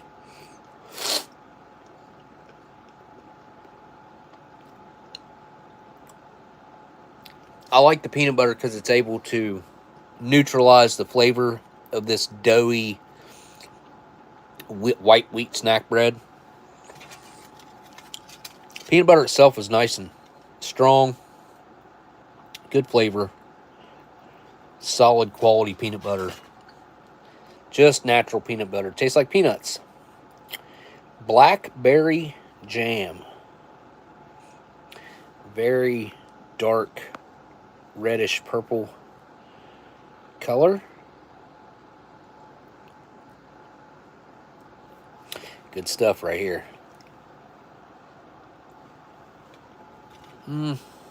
It's not my favorite though.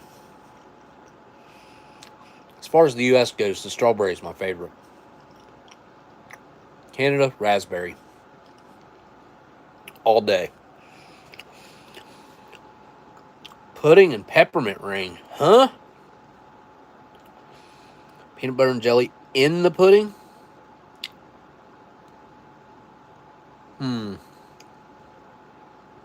I suppose we could mix up a little bit of that.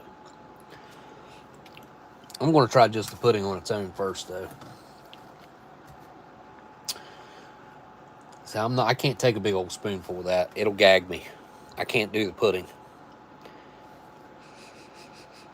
It smells really good.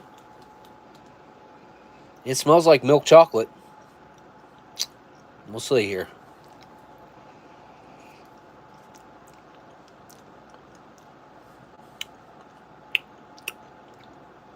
Ooh. Okay. That's either got some sort of fake sweetener in it, or I don't know. There's something giving it a weird bitterness. Like, it's not like a dark chocolate bitterness either.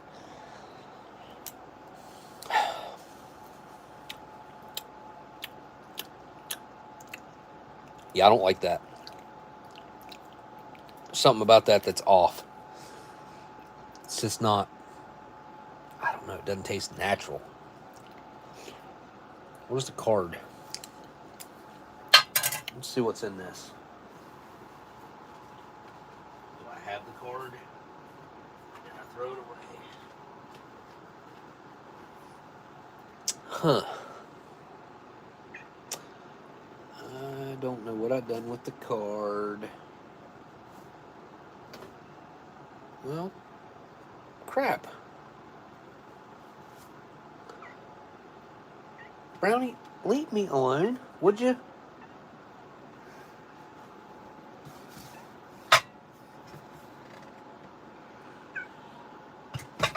Brownie, quit. Go on. I don't even know what I've done with the empty bag. Should be right here. What the heck? Okay. Oh, there it is. And no card.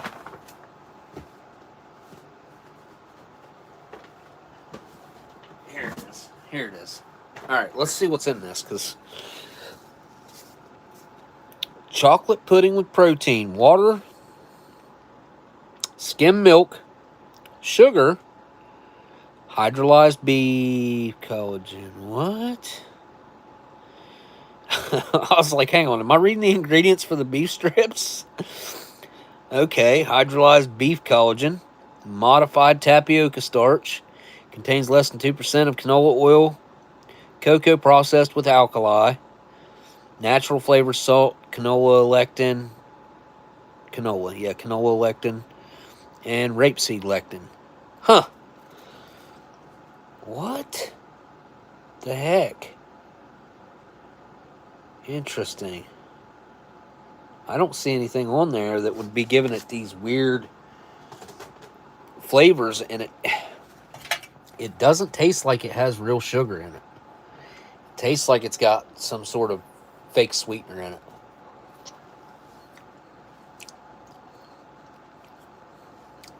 Maybe it's that beef.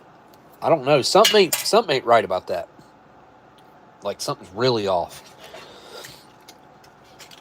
I don't know how else to describe it other than it's like bitter and kind of, I don't know.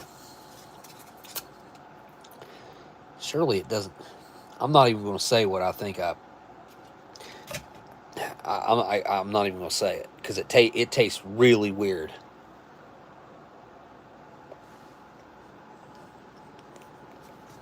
Weird enough that maybe I shouldn't eat it. It tastes like there's something in it that shouldn't be in it.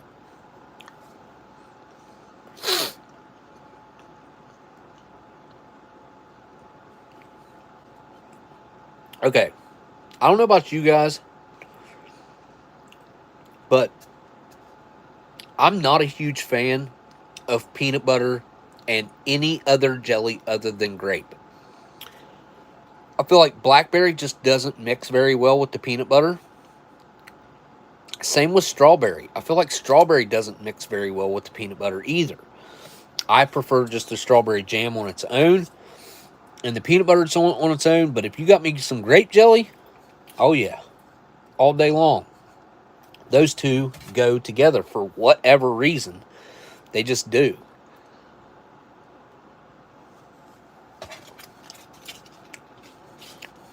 Yeah, that tastes way better than the bite that I just had with the jelly.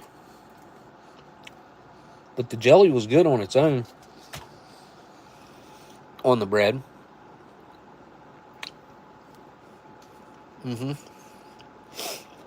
The seeds are nice. You know, you really feel like you're eating something real, which you are. I believe that should be all it's in. This is blackberry and some sugar, some lectin.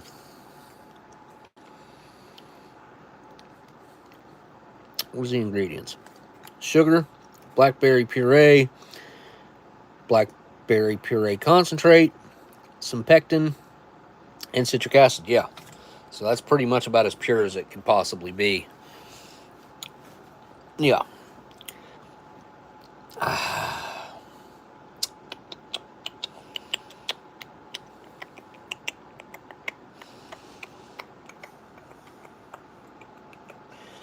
Let's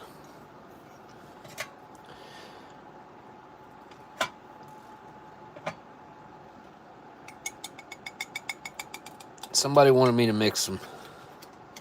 I'm going to start with just some peanut butter in it, see if that helps it.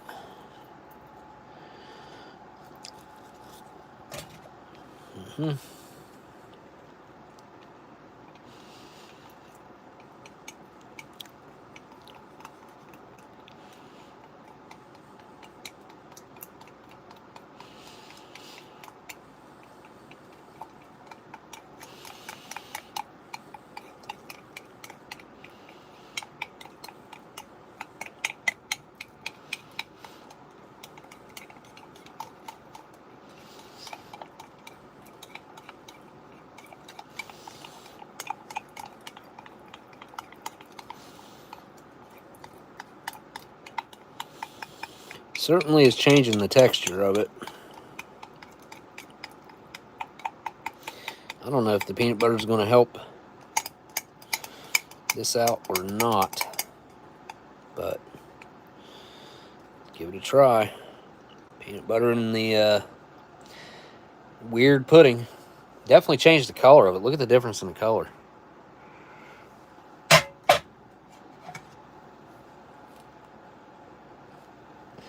Looks more like a milk chocolate pudding now. Nope, nope, nope. Mm-mm. Ooh. That got...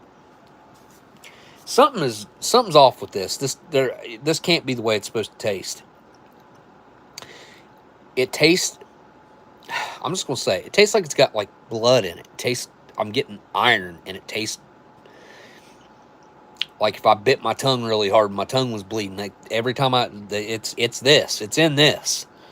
This is not right. Something is not right about this batch of pudding or whatever. Something is really wrong. And I can't. Ugh. It's gross. Seriously. Anyway, I'm going to get that taste out of my mouth. This didn't come with it. This is just my coffee.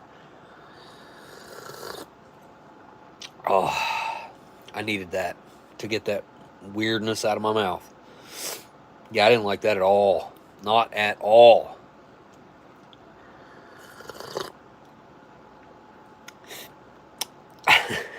Drac brand.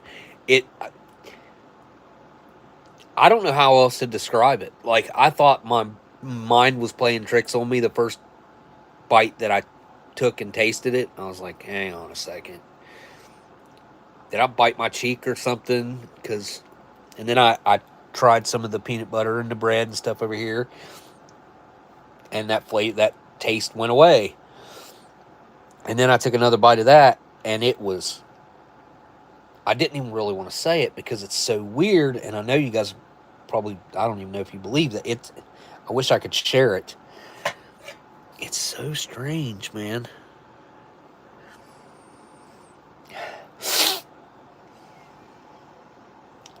I mean, it smells okay.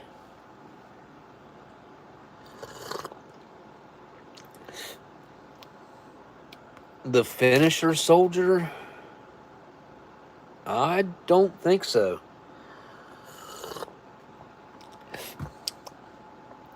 That's hitting the spot right now. Oh, I got a package from Scott that I got to get opened up next week too. And then we got, we're going to do one of Scott's MREs on the 11th, which is that in between now and next Saturday? I don't think it is it? What's today's date? Oh, maybe it is. Yeah, I think the 11th is next Friday. Is it not? Let's see. 7th is Sunday.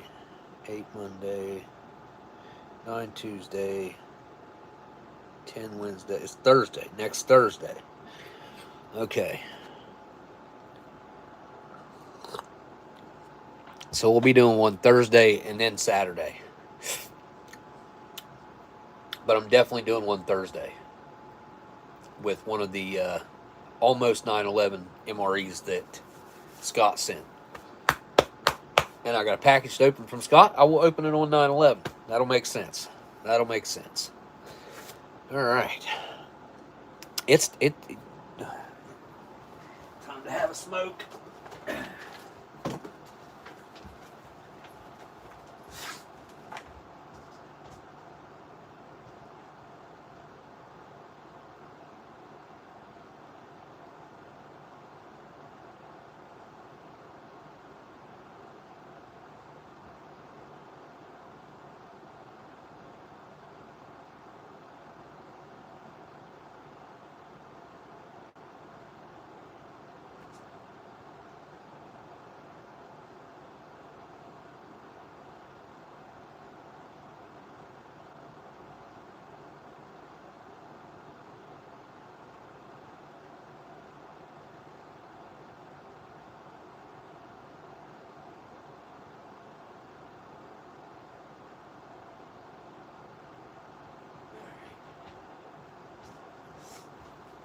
Sorry about that. I had to go get a claw.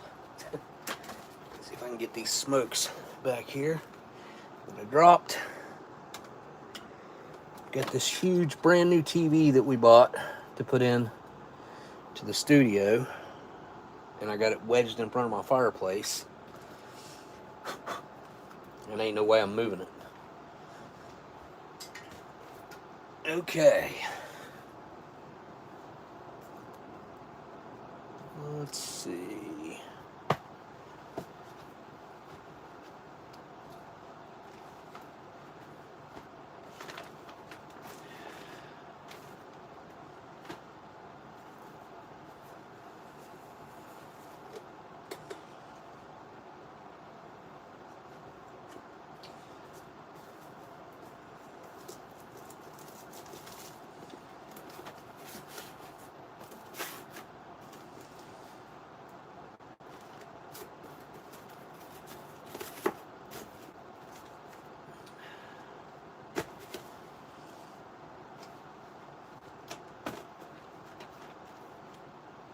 All right. I guess I'm going to do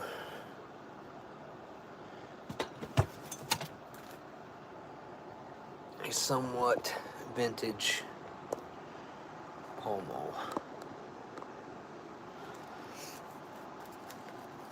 Look at the chat. Where's the chat?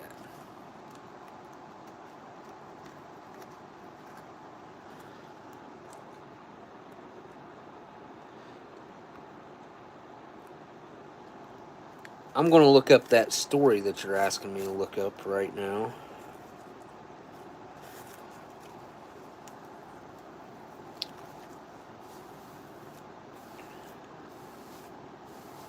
It's been storming all day, so my beard gets fluffy.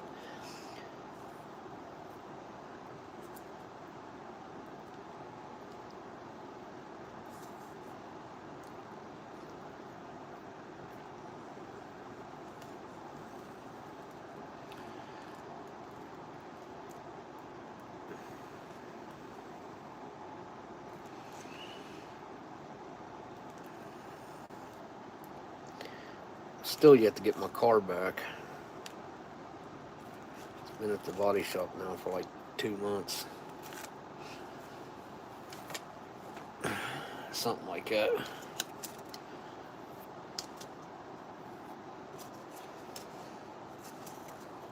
I'll tell you what, this meal, other than the amazing drink mix, match broke.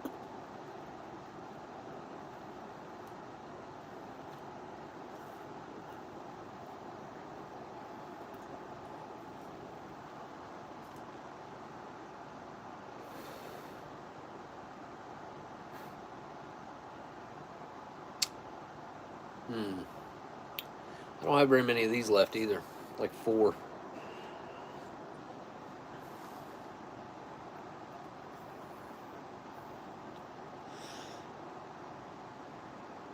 Man, they're strong.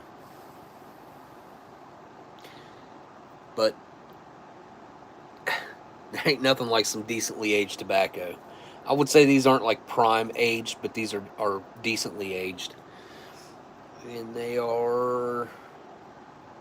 How old are these? Like 15, 20 years? What was the date that I came up with on these? Can't remember. Don't matter. Oh, germs are taking off. Thank you for sending the box. Thank you for the thank you for everything. UNLC, I mean, again, top notch. I don't deserve you guys sending stuff like that. I really don't.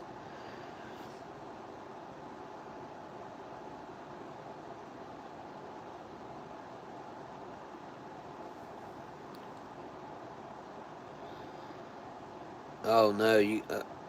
Oh.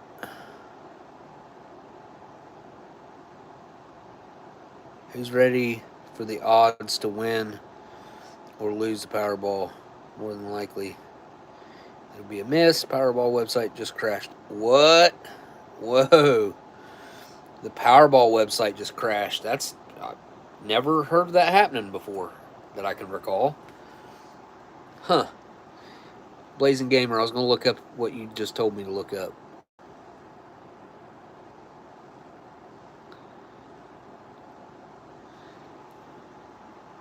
Actually going to read the Iron Ration book later tonight some too.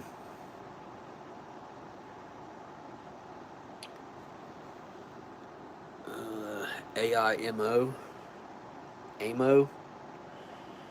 AIMO. AMIO. EMO. I don't know how you can spell that. Okay, that popped up immediately. Military personnel. Born October 17th, 1917.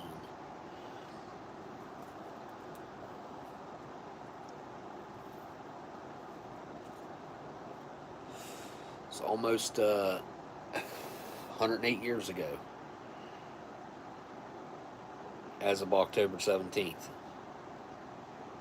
He was a Finnish soldier in the continuation war. In the first documented case of a soldier overdosing on methamphetamines during combat. Sweet. So you got all methed up, huh? Oh man.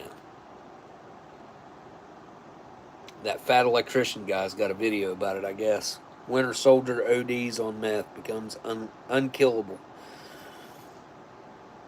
I'm going to have to check that out. Yeah, no, I don't know. Maybe I have actually heard this, seen a video or something about it years ago. It's likely. It's likely that I have. But it's probably been a long time.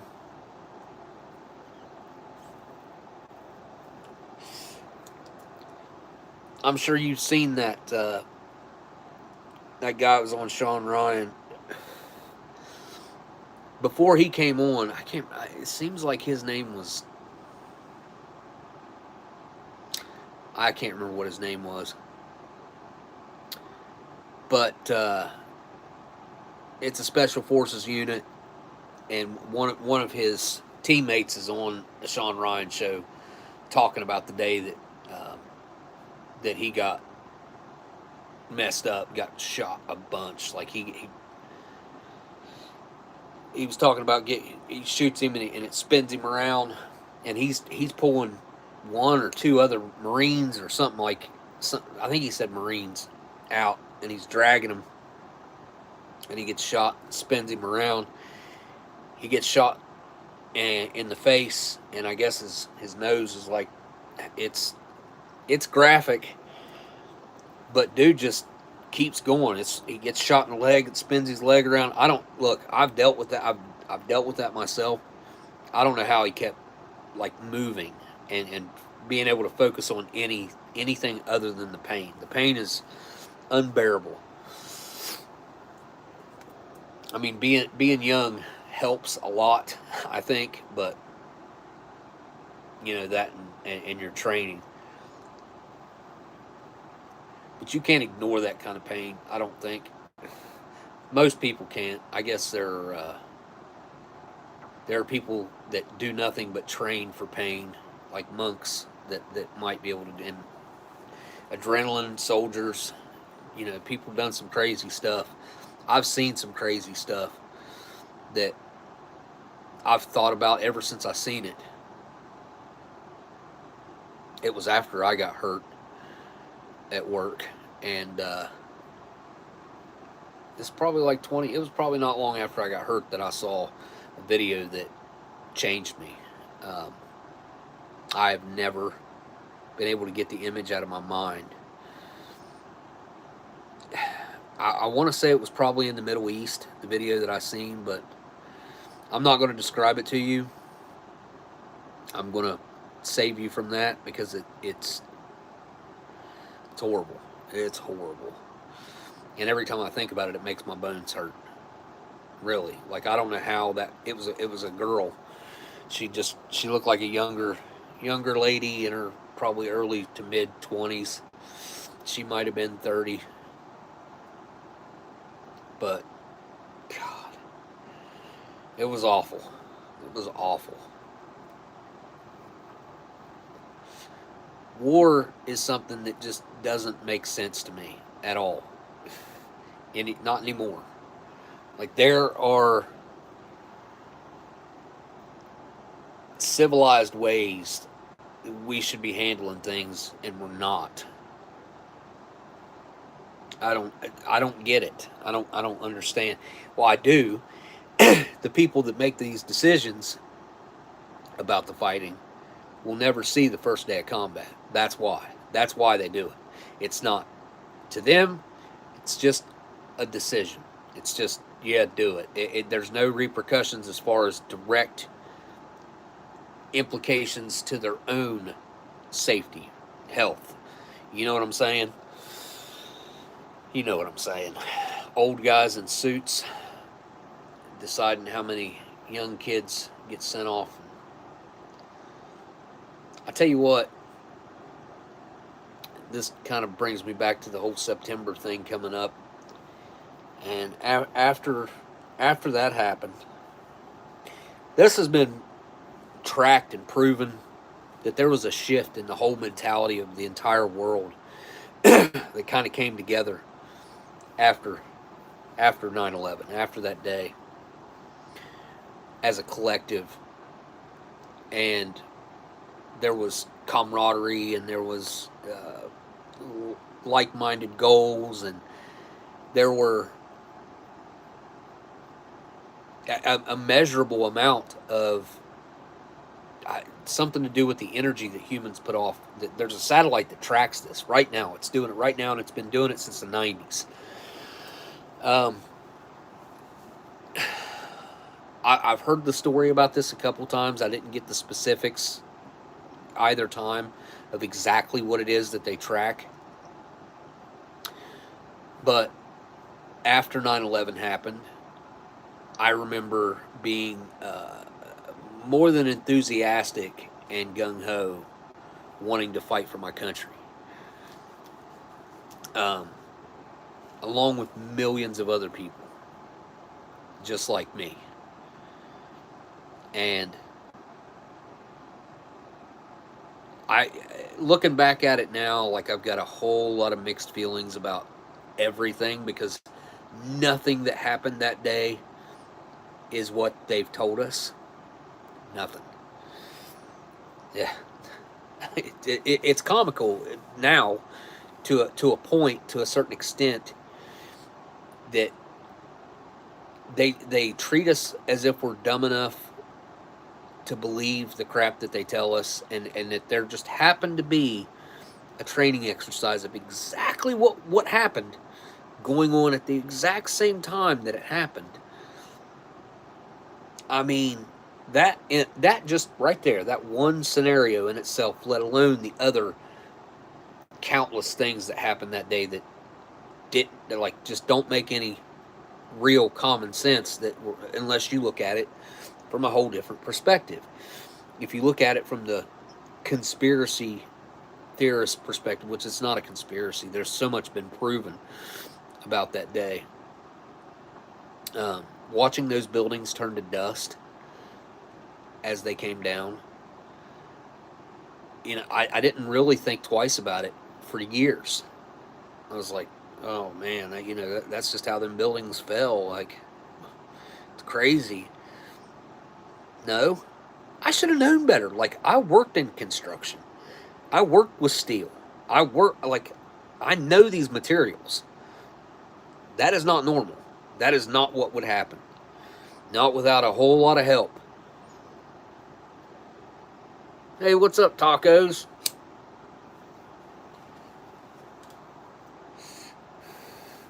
So, I don't know how many people at this point have woken up. I have heard a number as high as 70 to 80% of people, if you ask them about that day, if they believe the official narrative, that 70 to 80% of people do not.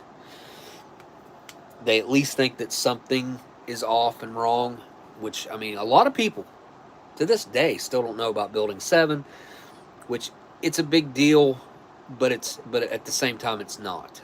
Like, to me, it's just kind of like the icing on top of the cake that proves everything.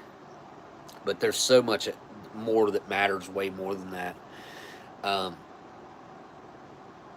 What the quote that Obama made back in like 2010, I think it was. Let me see if I can pull this up for you guys, because I think it was directly his quote.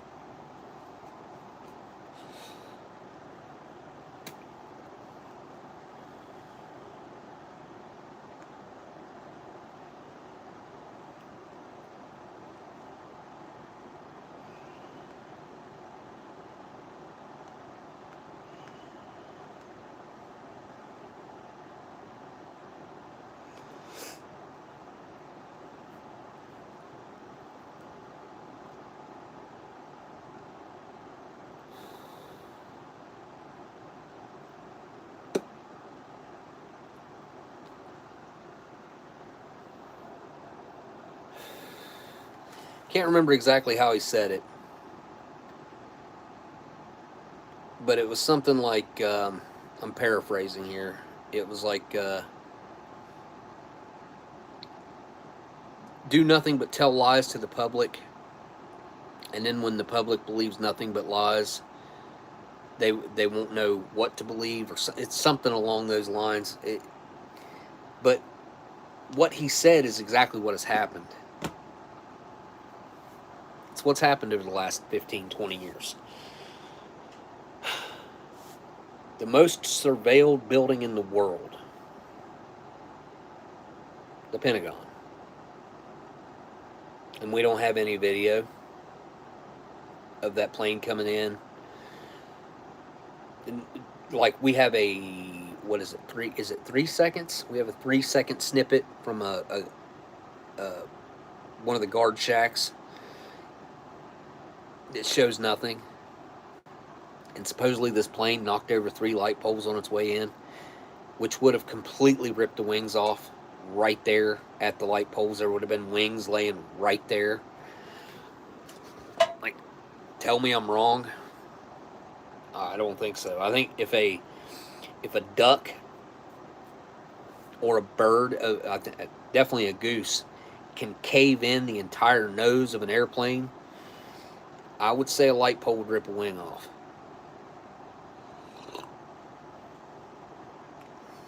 Especially at 500 mile an hour, or whatever they were supposedly going. Mere feet off the ground, which is another unbelievable feat. There's a lot of stuff about that day that's crazy.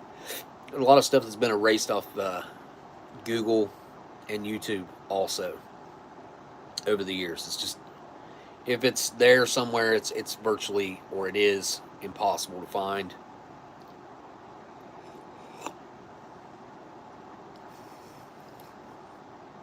I just recently got back into looking at and watching some content on the what happened in Las Vegas back in 2017, and that was the biggest thing that happened since 2001.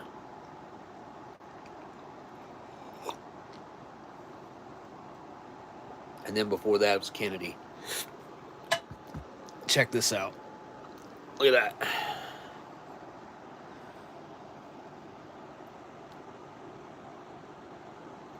See, that just looks nice and natural to me. I like that. That separation going on in there, the different layers of, I guess, fruit and vegetables. It's really cool. Really cool. Oh, Jay Watterson, yeah, that's a good. So that's something I feel like a lot of people don't think about, or maybe a lot of people don't even know about. And believe it or not, my first awareness of it, now this was back before social media was what it is now, and you couldn't get information like instantly like you can now, or you couldn't stay in the loop as easily. But what loop are we in? Are we in a loop of lies? What are we in? Who knows? But when they passed that Patriot Act, the reason that I know how that went down and what went down, and you can look this up and watch this, is when Michael Moore made a pretty daggone decent documentary, Fahrenheit 9/11. It says one of his, is that his most popular work? I mean, I know Bowling for Columbine. I don't know if it did anywhere near as well as Fahrenheit 9/11. But I don't agree with Michael Moore. He's gotten real weird, in my opinion. But back whenever he made that film, I remember watching it a few times, and he went around and talked to different congressmen, and there was only 2 of them that actually read the bill. And coincidentally, they were the only 2, supposedly, from what, if I remember this correctly, that voted against it. I could be wrong about that, but it seems like that's what they said in the movie. And that was right around the same time that he was going around with a serviceman and talking to senators and congressmen and asking them if they understood going to war or whatever, but if they were going to do it, were they going to send their own kids? A lot of them had fighting age kids that were probably in college or whatever, and none of them wanted to answer that question. Which kind of brings me back to what I was talking about originally, about I don't understand war. But I do. I mean, I don't. It depends on like the context of the question, I guess. I certainly understand what it is and why it happens, but I at the level we're at in our world, we should be able to like talk through and negotiate pretty much anything. We shouldn't be fighting like we are. Like, there shouldn't be wars going on all over. The Holy War's been going on since the beginning of time. I don't know what we are thinking, sticking our nose in the middle of that one. I've had an issue with that from day one. Us, the United States, sticking our nose in that. I mean, I don't know that you can stop the Holy War.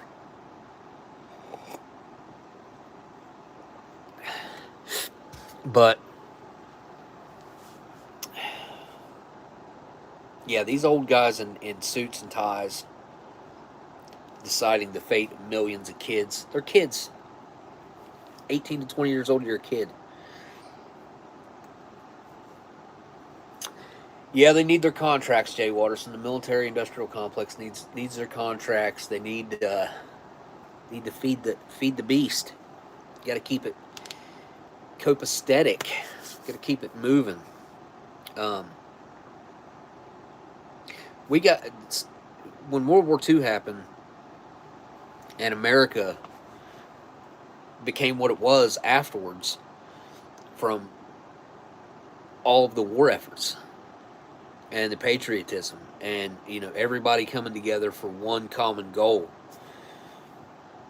Ever since then, it's like they've been chasing that dragon. It's like they've been chasing that feeling, that amount of money, that amount of support, that amount of everything. And I'm not going to say it could never happen, but we've never had a reason as of yet to do anything at all like that. Not at all. Again, the whole 2001 thing, I mean, I believe zero of what the main narrative is. The dancing Israelis is a huge clue, in my opinion, that gets overlooked and discarded as being not important because of the way they dealt with it, number one. I mean, not because the FBI, they did go after those 4 guys and they deported them. They actually paid for their flights. If you don't know what I'm talking about, I would say look that one up. Actually, I just seen something about Mr. Rogers yesterday. What did I see about Mr. Rogers yesterday? Dang it. I grew up like a hardcore Mr. Rogers watcher. I tuned in to Mr. Rogers on a daily. I was a big fan of Mr. Rogers when I was a kid, and I also I don't think a lot of other kids that were my age probably watched a lot of Bob Ross, but I did. I did because my grandma liked watching Bob Ross, and it would be on, so I would watch it. Same thing with like wrestling. I wasn't really into the WWF wrestling back then, but my grandma liked it, so I watched it. It wasn't my thing. I liked sitcoms. I mean, 227, Family Matters, Who's the Boss, Balky, My Two Dads, was that one of them? Perfect Strangers, Roseanne, The Simpsons, Alf was a big one. Man, the list is just probably 100, at least 100 shows that I watched as a kid that I really liked. Monton, I want to call you Wolf. What's up? What's up? Bob Ross had a thing. I forgot about Mr. Belvedere. Who's the Boss? There was Who's the Boss. Which one was Michael J. Fox in? It wasn't that was the Tony Danza one? Was Who's the Boss? Family Matters. That was Urkel. What was the name of the one that Michael J. Fox was in? I can't remember. Oh, Family Ties. Okay, I was thinking. I kept thinking Family Matters. Growing Pains. Oh, yeah. Growing Pains was a good one. Always had a crush on Winnie. Yeah, we were like the same age. I still watch Family Matters sometimes. It comes on at 5 o'clock on TBS here, and I watch it sometimes. I haven't watched Golden Girls in a long time, but man, I watched it all the time as a kid. I watched all kinds of Golden Girls. What else? Man, there were so many good shows back then. Really, there was. When I say, they were wholesome and just, I don't know, there was something different about TV back then that you watching it now is different because of the way the world is, because of the way we've changed, by the way our world's changed, our day-to-day, just technology and social media and everything. It's there was something wholesome, and I don't know, man. You got this feeling watching all those shows. Home Improvement, wow, I forgot about that one. Tim Allen, yeah, that was a big one. That was a big one. There was some. I was a huge Seinfeld fan. Huge Seinfeld. I never miss a new episode, all the way up to the finale. We used to like water cooler talk about it. When I was in grade school, me and my friends were into Seinfeld when I was in grade school. And I think I was in I think 9th or 10th grade, probably 10th grade when the finale happened. I can still kind of remember going into the cafeteria and talking about it, though. Jeez, what else was there? I feel like 227 doesn't get talked about as much. Couple shows I didn't really watch. Welcome Back, Kotter. Was that the name of it? With Travolta? I didn't watch that one. That was before my time. I did watch a lot of Happy Days, though. I watched Knight Rider. Probably seen every episode of both of those shows as a kid. Yeah, Happy Days was a big one. Watched a ton of the reruns of that. Okay, so Sabrina the Teenage Witch was that was out of my time period. But I had kids really young. I was a kid when I had kids. So like I had all the shows that I watched, and then I just rolled straight into like the new kids TV, like SpongeBob and oh, what was that? Can't remember what the name of that. There's another one that I really like. It's kind of conspiracy theory esque. Dipper and Mabel were the two kids. Gravity Falls. That was the name of it. That's a good show. I think I heard that they're coming out with another season of that, and it's been like they stopped it a long time ago. And then another really good one when my kids were growing up was Jimmy Neutron was really good. Oh, Ancient Aliens, man. Like, how long has that actually been on TV now? Probably 15 years? I probably ain't been on that long. Maybe. Maybe. Gravity Falls is one of my favorites, really. I really like that show. I can't.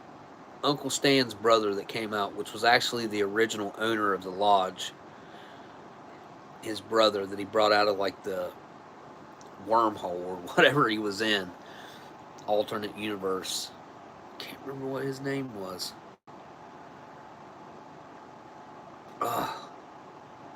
Uncle Stan. Grunkle.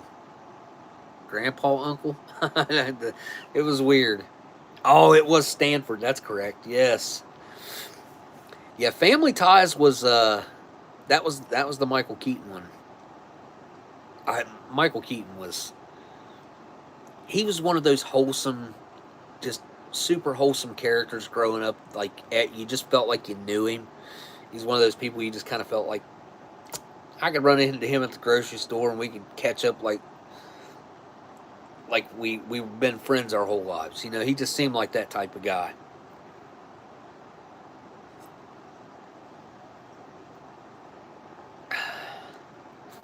I know I'm forgetting some. Oh, Mork and Mindy. There's one we haven't mentioned. That was a good one. Robin Williams. That was a good show.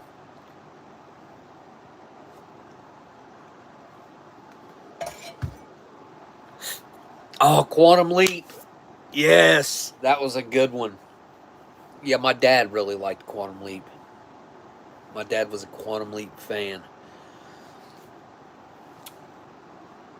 My dad, what little time I did spend with my dad, if we were watching TV, it was usually old westerns. Like he was a western guy. Like he wore belt buckles and cowboy boots, Wrangler jeans. I don't know.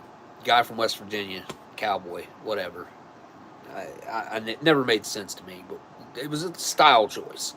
He always had the Ralph Lauren shirts with like the little alligator on them. I think they were Ralph Lauren. He always wore Ralph Lauren cologne. I always thought it stunk. The chaps. Oh, Dukes of Hazzard, of course. Dukes of Hazzard was a staple growing up. I had I'd say it was probably like a 1/6 scale. I don't know. It's a pretty good size, bigger than the one that I have now. I had like a pretty good size General Lee. I don't know what size it would have been. Maybe 1/8 scale. It was big. Like I remember when I was real little, like 3 or 4, probably 4 is what I'm remembering. I could ride on it, like in the kitchen on the linoleum. Like I'd get on the car and like scoot on it. It was a big car. And my dad was living in these really crappy apartments down in Point Pleasant. And I went to visit him one weekend, and they had a playground and stuff out there for kids because it was like a low income, super low income. Yeah. But they had this sandbox built out there. And I remember there were fleas in that sandbox, but I was out there playing in that sandbox, and I buried my General Lee and I got distracted playing, doing whatever. And then, like, I went as far as I had gotten picked up from my dad's and realized, oh, I buried my General Lee and forgot it. I never got it back. Like, I never seen my General Lee again. I never got another one. Well, I still don't have one that size. I mean, I never got another one. I did buy one and get it autographed by Cooter, but I need to get John and what's the other one's name? John Schneider and what's his name to sign it as well. I'm going to build a General Lee. You guys watch. I'm going to build myself a General Lee. Not a traditional one, but I'm going to build one. It's going to be like a Hellcat one. High Karate? I don't actually remember that. Oh, definitely. The Incredible Hulk, Magnum P.I., both of those. What was the... There was Magnum P.I. the Hawaii show? Or was there a Hawaii... Like Hawaii 5-0 or...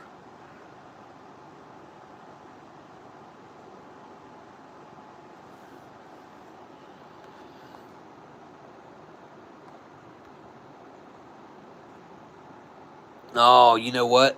Everybody's missed one. The one that I'm thinking of.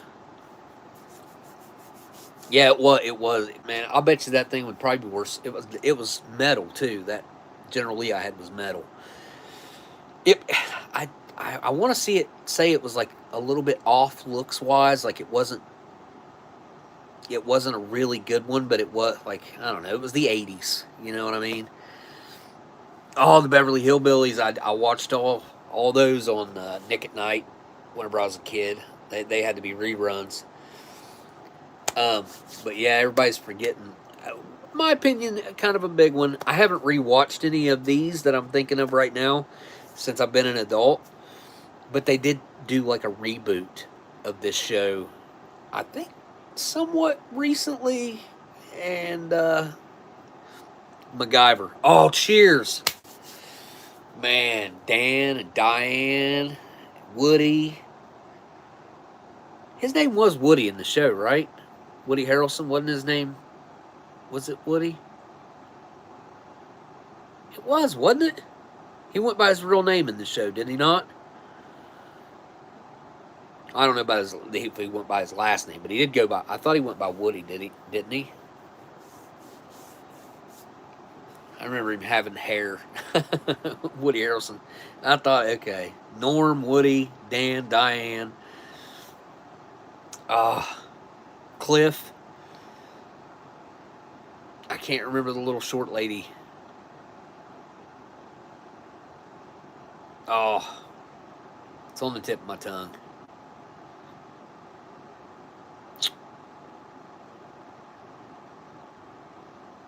Anyway. So yeah, I definitely watched a lot of Cheers also. Andy Griffith, watched a lot of that. Did I say the show? MacGyver. MacGyver was a big like cult classic even as a kid. You know, like everybody's like, oh yeah, MacGyver it. And when you come up with something like ingenuitive, like you would MacGyver it. The Munsters, yes, I watched the Munsters, man. Yeah, I forgot about that. I forgot about the Munsters. Watched them. I always loved the intro with the hot rod. Like that was what's his name built that car? My dad was buddies with the guy. He might still be, or he might have recently passed. The one that did Rat Fink and all that stuff. The Jetsons. Oh, forgot about the Jetsons. I wasn't a huge fan of the Jetsons, but I watched it. Like I watched Tom and Jerry. Like you want to go down the road of morning cartoons. Tom and Jerry was a big one. Wile E. Coyote and just all the morning cartoons. What else was on the morning cartoons? Bugs Bunny, which he'd get tied in with the Roadrunner and Wile E. Coyote. Elmer Fudd, like they'd all get tied into one. What other cartoons were on in the morning? Morning cartoons. Scooby Doo. Scooby Doo was a big one. Casey Kasem, man. That's weird what happened with his estate there at the end. Man, I could stand here and reminisce about TV shows. Like it's almost like there's just a almost never-ending list of memories. And I I was raised by the television. Like the television raised me. I think it was 1988 or 89. No, I had to be 8 years old. So that it had to be 1990 or 91 when my mom had to move in with her friend down in Point Pleasant. We moved in her little tiny house. She had a tiny house. It's still down there. It's a tiny house though. Like it's like probably 700 square feet, 650 square. It's a little house. Um, but I remember MTV being like brand new. I'd never seen cable before we moved in with her. And wow, I can't remember. I think her name was Mildred. Yeah, her name was Mildred. It was.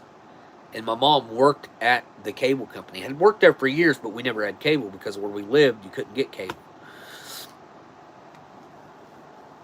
Magnum PI did take place in Hawaii. Wasn't there a Hawaii 5-0 back then also? What was the Don Johnson show where he drove the yellow Ferrari? What was the name of that? I watched all them shows. Miami Vice. Yes. Oh, okay.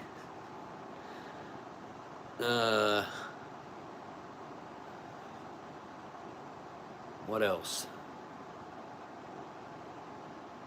I watched a lot of sports in the late 80s, early 90s. From like 87, 88 to like 95. The Jordan like mega years. Oh, loved watching the Bulls and Jordan play. It was like, and then watching Aikman and Emmitt Smith because I loved the Cowboys at that time. It was Hawaii 5-0 with Jack Lord, Bookham Dano. That just made me think Columbo. I watched Columbo. I used to watch a lot of Columbo. And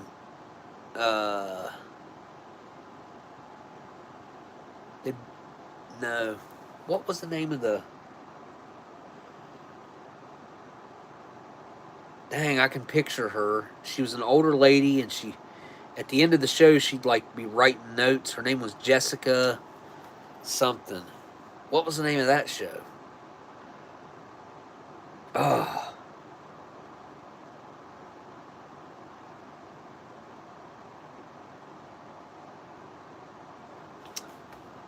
Oh, that one's going to bother me.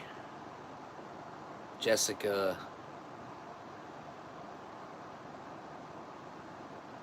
It's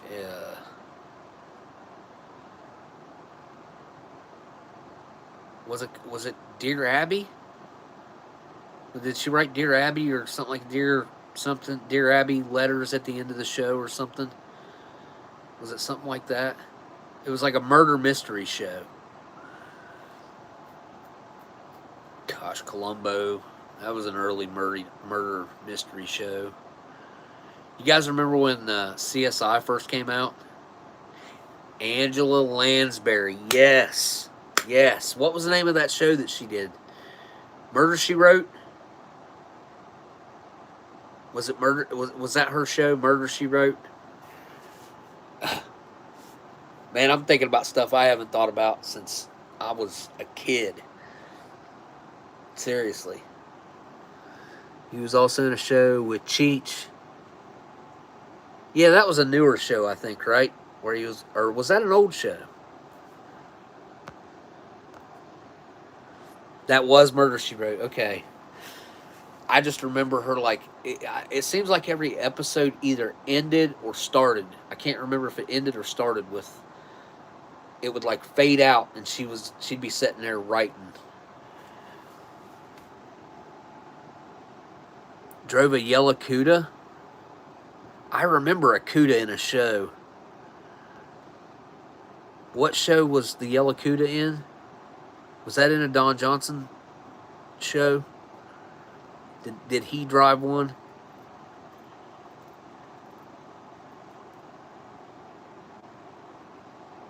Bed knobs and broomsticks? I don't think I've ever heard of that one. Bed knobs and broomsticks.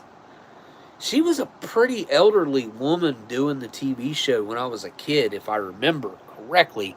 I don't know if I'm remembering. Maybe she just seemed older to me because I was a young kid. Oh, Nash Bridges! I forgot about Nash Bridges. Nash Bridges was a Don Johnson show, right? That was the one with the yellow Cuda, I think.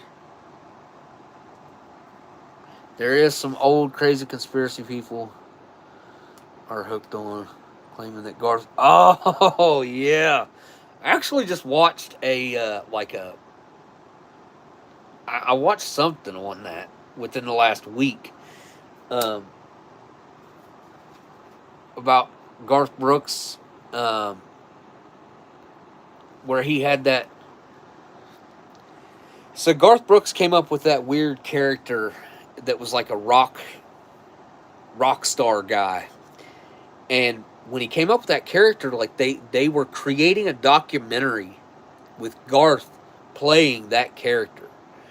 Chris Gaines, yes. Sparrow, yes. That's it.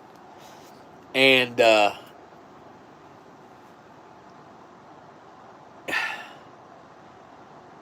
who was it that I just watched? I just watched a special like that was almost all about the Garth Brooks stuff.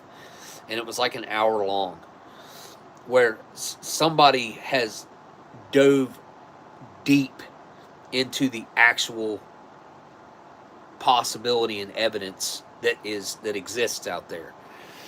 And dude, when you like really start looking at Garth Brooks and how his career kind of started off and how he shifted and then how he came up with this character that he was like, it's pretty crazy. Like, I could totally see Garth Brooks like Michael Jackson used to, dressing up in character costume and going out and being able to walk around like he's a nobody. Being able to go to the grocery store like I would or something, you know what I mean?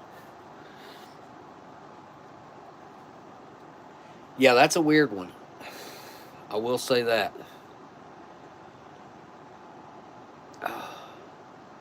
The A-Team. Oh, yes. I knew there was something. I was trying to think old TV shows, and I knew there was something with a van, and I was like, man, what was that? Because Scooby Doo, obviously, you got the Mystery Machine. But I was like, man, there's something else with a van. There's another TV show that was like van-centric. What was it? We ain't even dove into like the first bit of the old movies either. Like the 80s movies that were iconic. 80s and 90s. We had a really good era.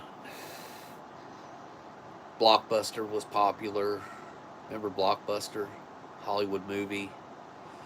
Remember going and renting VHS tapes? Be Kind, Rewind.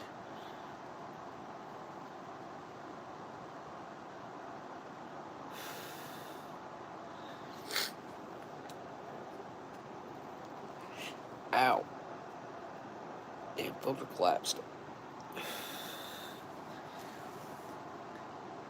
Mental Misadventures of Ed Crimley. I do actually. No, I haven't heard anything about the 40th anniversary of Back to the Future. I sure haven't. Speed Buggy? Not ringing a bell. Makes me think of Herbie, the love bug, though.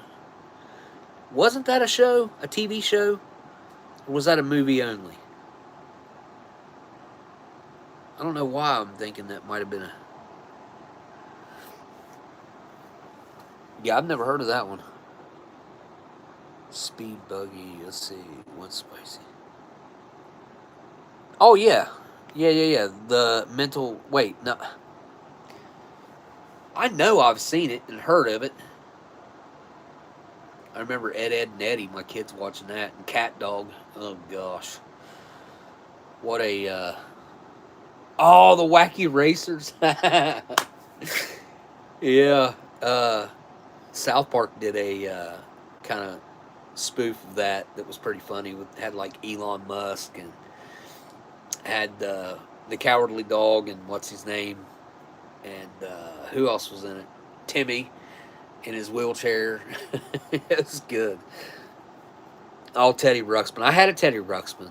I did. I remember having one. Something happened with it. I had an Alf doll that was like, I don't know. I'd say he seemed huge when I was a kid, so I don't know. Maybe he might have been like 2 foot, 2.5, and he was like my favorite thing in the world. And something weird happened with that, with the Alf doll. I won't get into that. It was not good. Oh yeah, he was always eating the cat. Melmac. I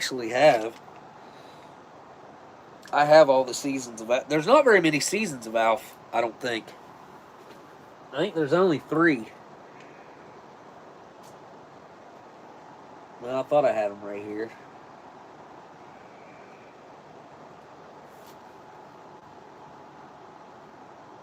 Do you guys remember when Robin Big first came on? That was like me and my family were really into watching Robin Big when that first came on. We used to watch something. Oh, well, no. What did we? Oh, The Surreal Life. We used to sit down and watch The Surreal Life like together.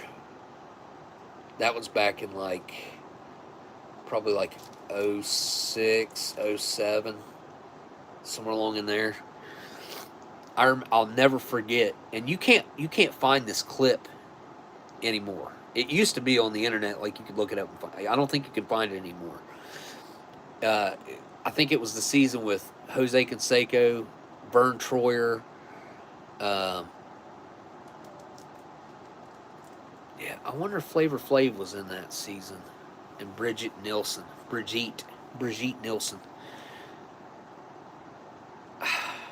Anyway, Vern Troyer.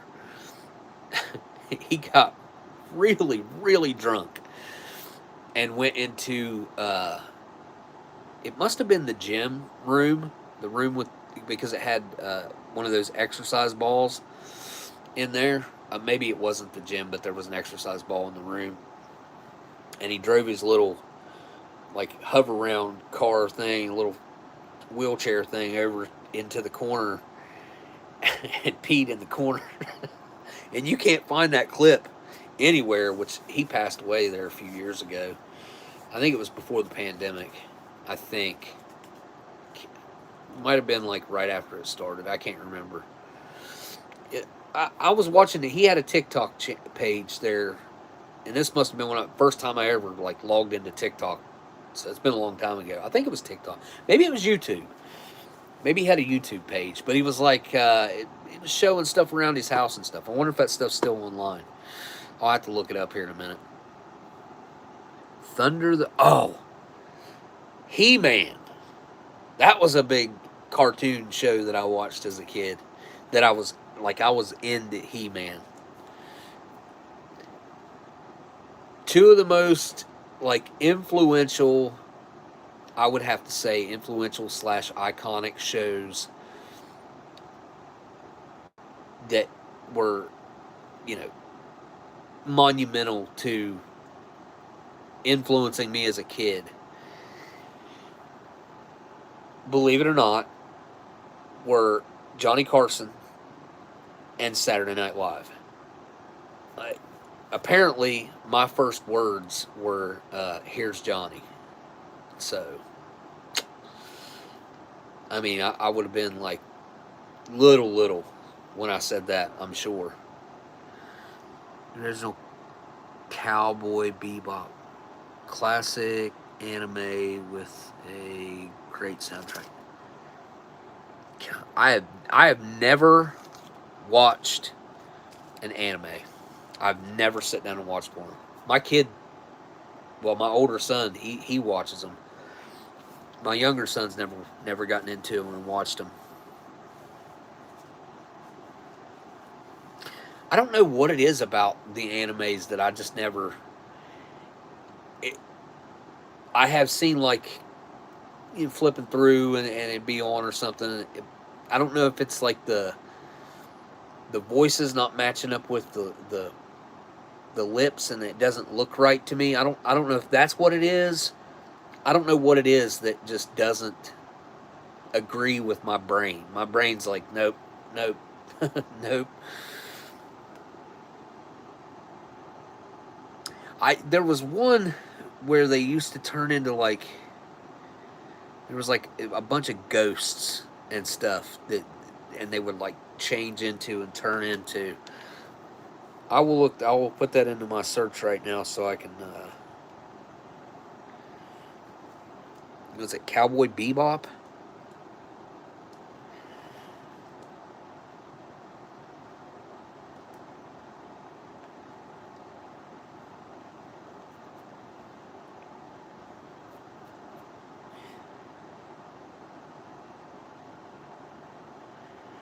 I might have to watch it on Hulu or.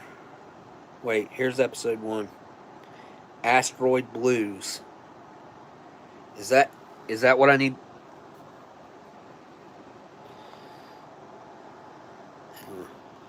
Right there. Does that look right? Oh yeah, Pinky and the Brain. Yeah. Dang, there was one that I was watching the other day. Phineas and Ferb was good. I like that one. I was a big fan of Jimmy Neutron. They only did like I think 3 seasons of that one too. Same with the Mabel and the Gravity Falls one. I think they only did like 3 or 4 seasons of that. They could have done way more with that one. I don't know if it just turned into a cult classic or what. Okay, so that is the right one. Okay. Well, I'll watch that first episode right there and see what it does for me.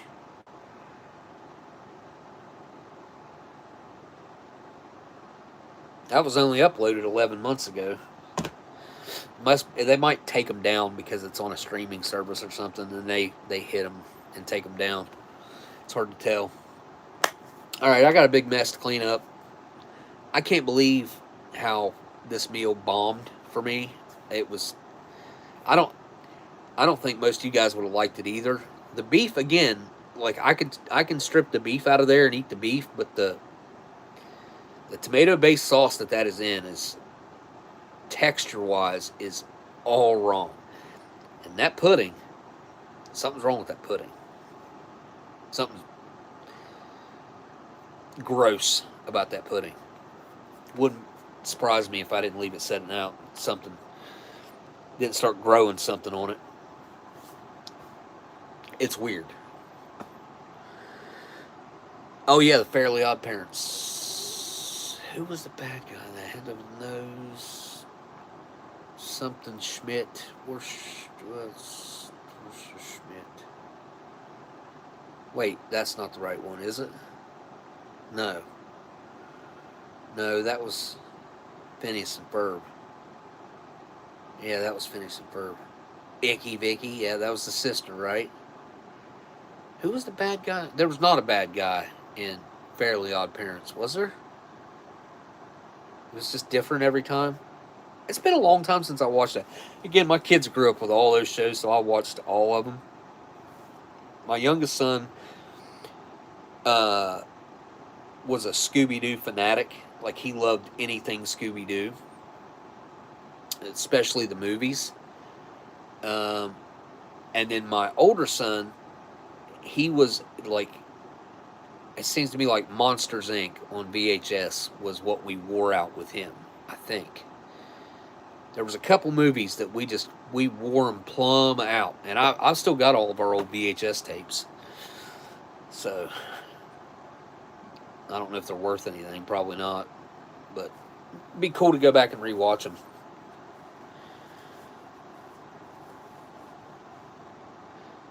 Relieved it arrived safely. Well, thank you for sending that, Elsie. You really didn't need to do that. I halfway feel bad that you did that. I will make sure that it gets a special place, though. I can't wait to get my studio done. I will tell you guys, though, I've been thinking a lot about...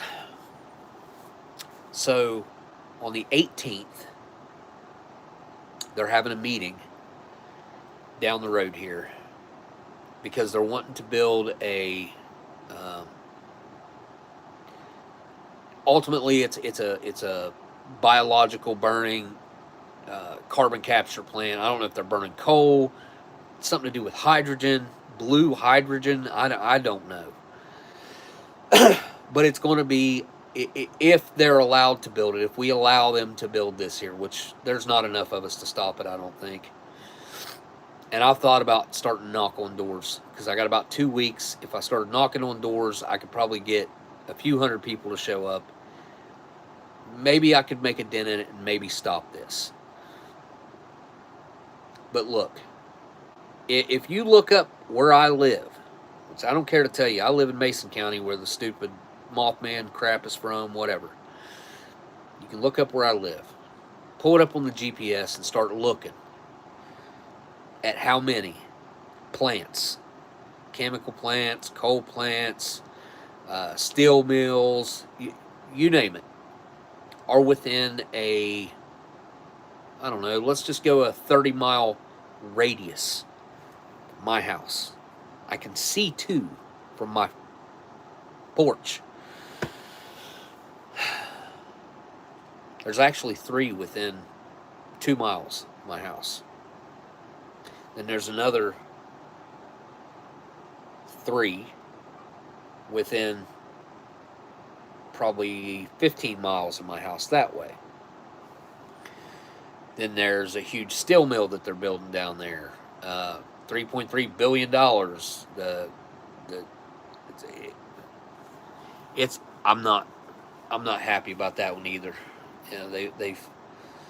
I'm not going to rant about that, but my point is, I've watched all the wildlife outside die off in the last 2 to 3 years.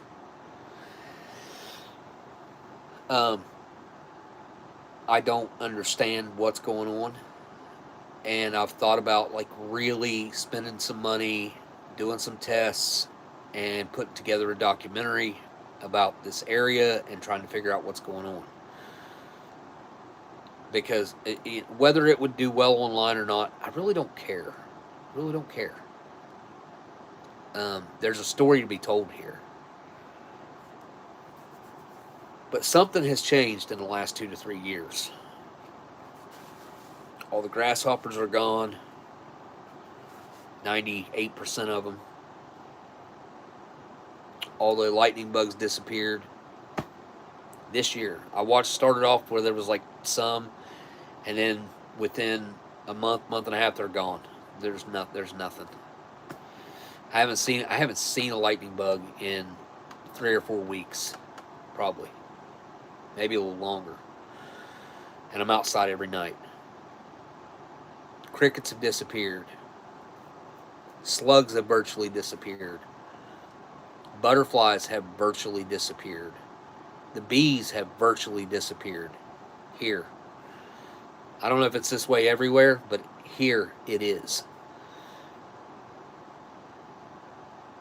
If you drive, like I said, in a 30-mile radius of my home, if you extend it to a 50-mile radius, you're talking, I'm just going to guess that there's at least 15 plants in a 50-mile radius. That way, that way, that way, and that way.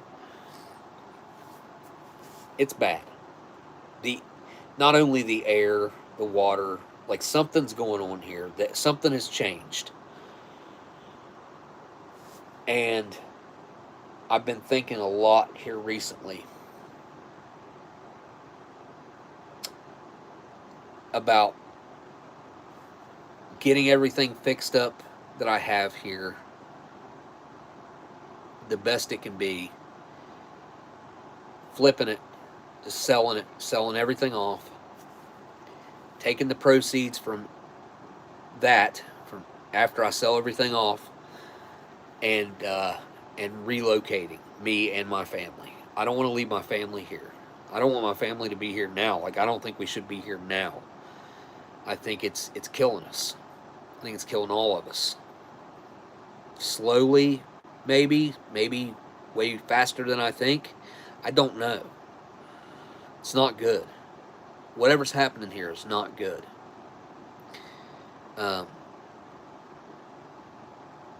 that's not even to mention the other strangeness and very odd happenings that are going on here that make no sense.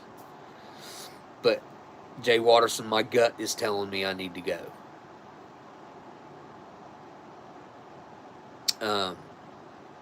What's been over a year?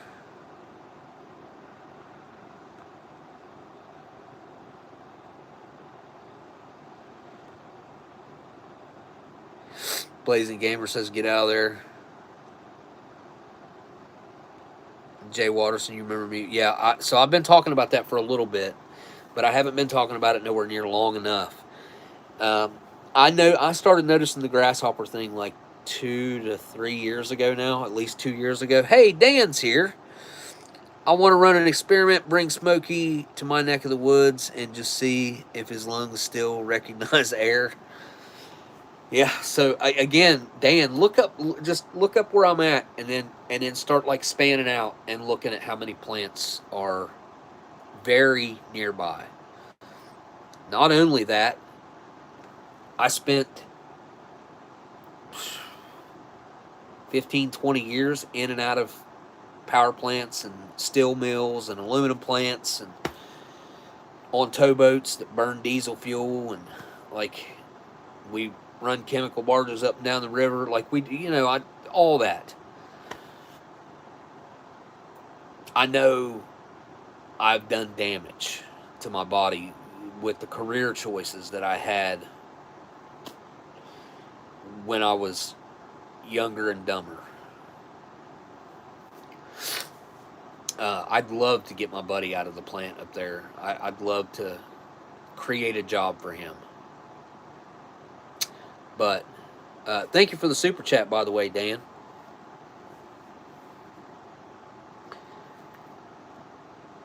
But I mentioned it to Amber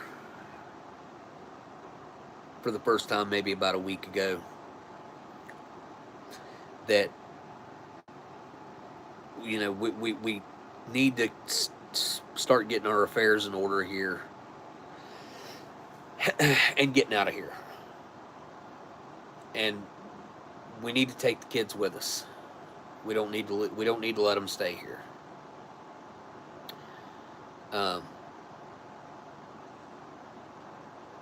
We go get ourselves established somewhere. I'll bring my mom and stepdad wherever we go. Even if we went up, like, that's what I was telling her last night. I had another conference. I had one about a week ago, and then last night. It's like, even if we go up, like, the middle of Ohio somewhere, like, you can go, and there's nothing within, there ain't no power plants up there within sight. There ain't no chemical plants up there within sight. It's just open farmland for as far as you can see. And it's flat. It's flat up there. Here, it's hills. It's nothing but hills. So I guess you got weather concerns up there that could be possible, tornadoes. But other than that, that's the only, like, different type of a risk you could have up there versus here. I mean, I guess it could, knock on wood, technically happen here, but it's never has. Never has.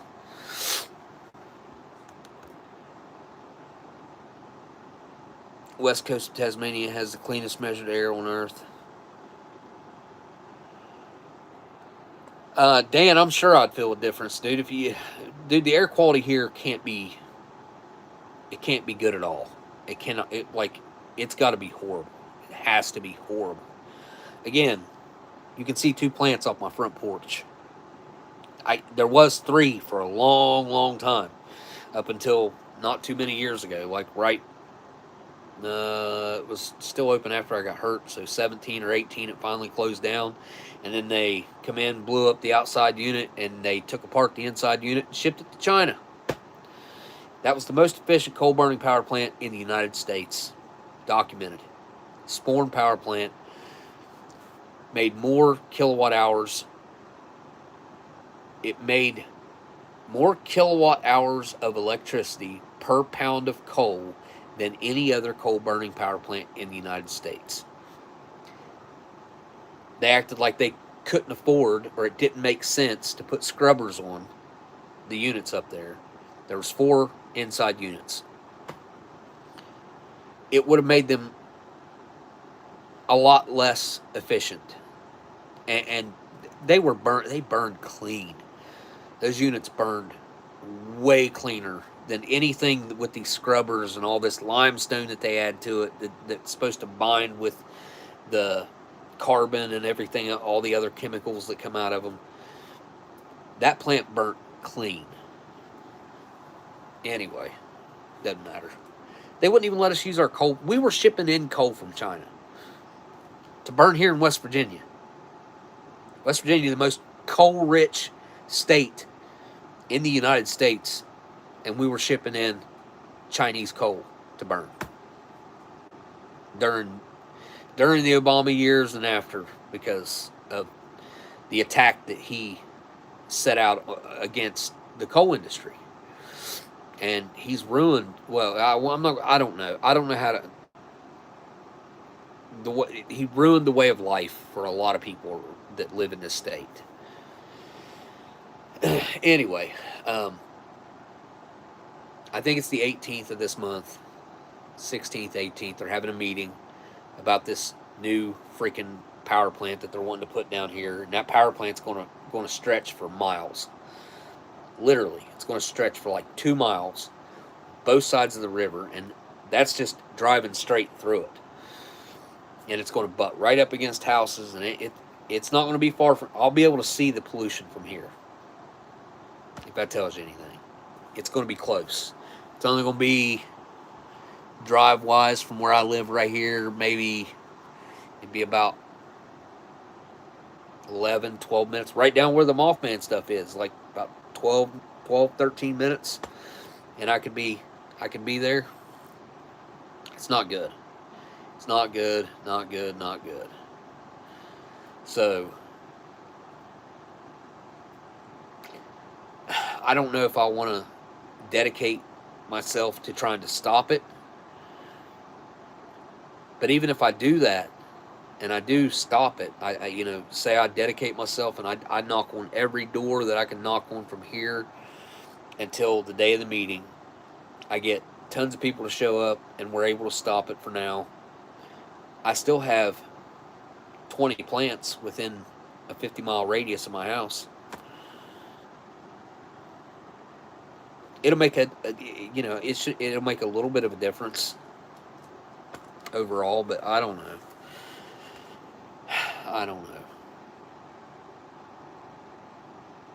Watterson, you said listen to my gut. Yeah, that's probably what I need to do. Probably just need to get away from here. It's like I don't even know if it can be. I think the environment and everything here would come back if you'd shut stuff down within 5 years. I think it would heal. I think the area would heal. Wildlife would come back. The micro or insect population would come back. Maybe. I don't know. Lightning bugs seem to be disappearing everywhere, and that doesn't make a whole lot of sense now, does it? I get bummed out when I start thinking about this stuff. Anyway, Benny, what are you doing? All right, well, I'm going to wrap it up for this week. I'll be back on Thursday, and then I'll be back on Saturday. That's the plan as of right now. If Saturday happens to change, I will let you guys know, like, on Thursday. But as of right now, that is the plan. I do know that there's a couple things that we need to go out of town for. I don't know when that's going to end up being exactly, what time frame. But I know it needs to happen. And I will keep you guys looped in. I will try to make a post pre 9/11 or like earlier on 9/11 to remind everybody that I'm going to do a 9/11 stream. I'm going to talk about the stuff I was talking about earlier. Like, let's talk about it. The day of remembering. Let's remember. Let's talk about what actually happened. What's real. It's a harsh reality for some to accept. Okay. I will see you guys Thursday. Thanks everybody for hanging out tonight. LC, again, huge thanks for the collaborated package with you and Germs. Germs MRE, which let me YouTube channel that is not in my description, but it should be easy to find. Anybody who wants to find it. Dan, thanks for the super chat. Thanks you guys for hanging out. Anybody who comes in watches it later, don't forget that thumbs up or down. Either way, YouTube just wants your opinion. That's all they want is data. Give them the data. Anyway, all right. I'll see you guys on the next live stream. Later.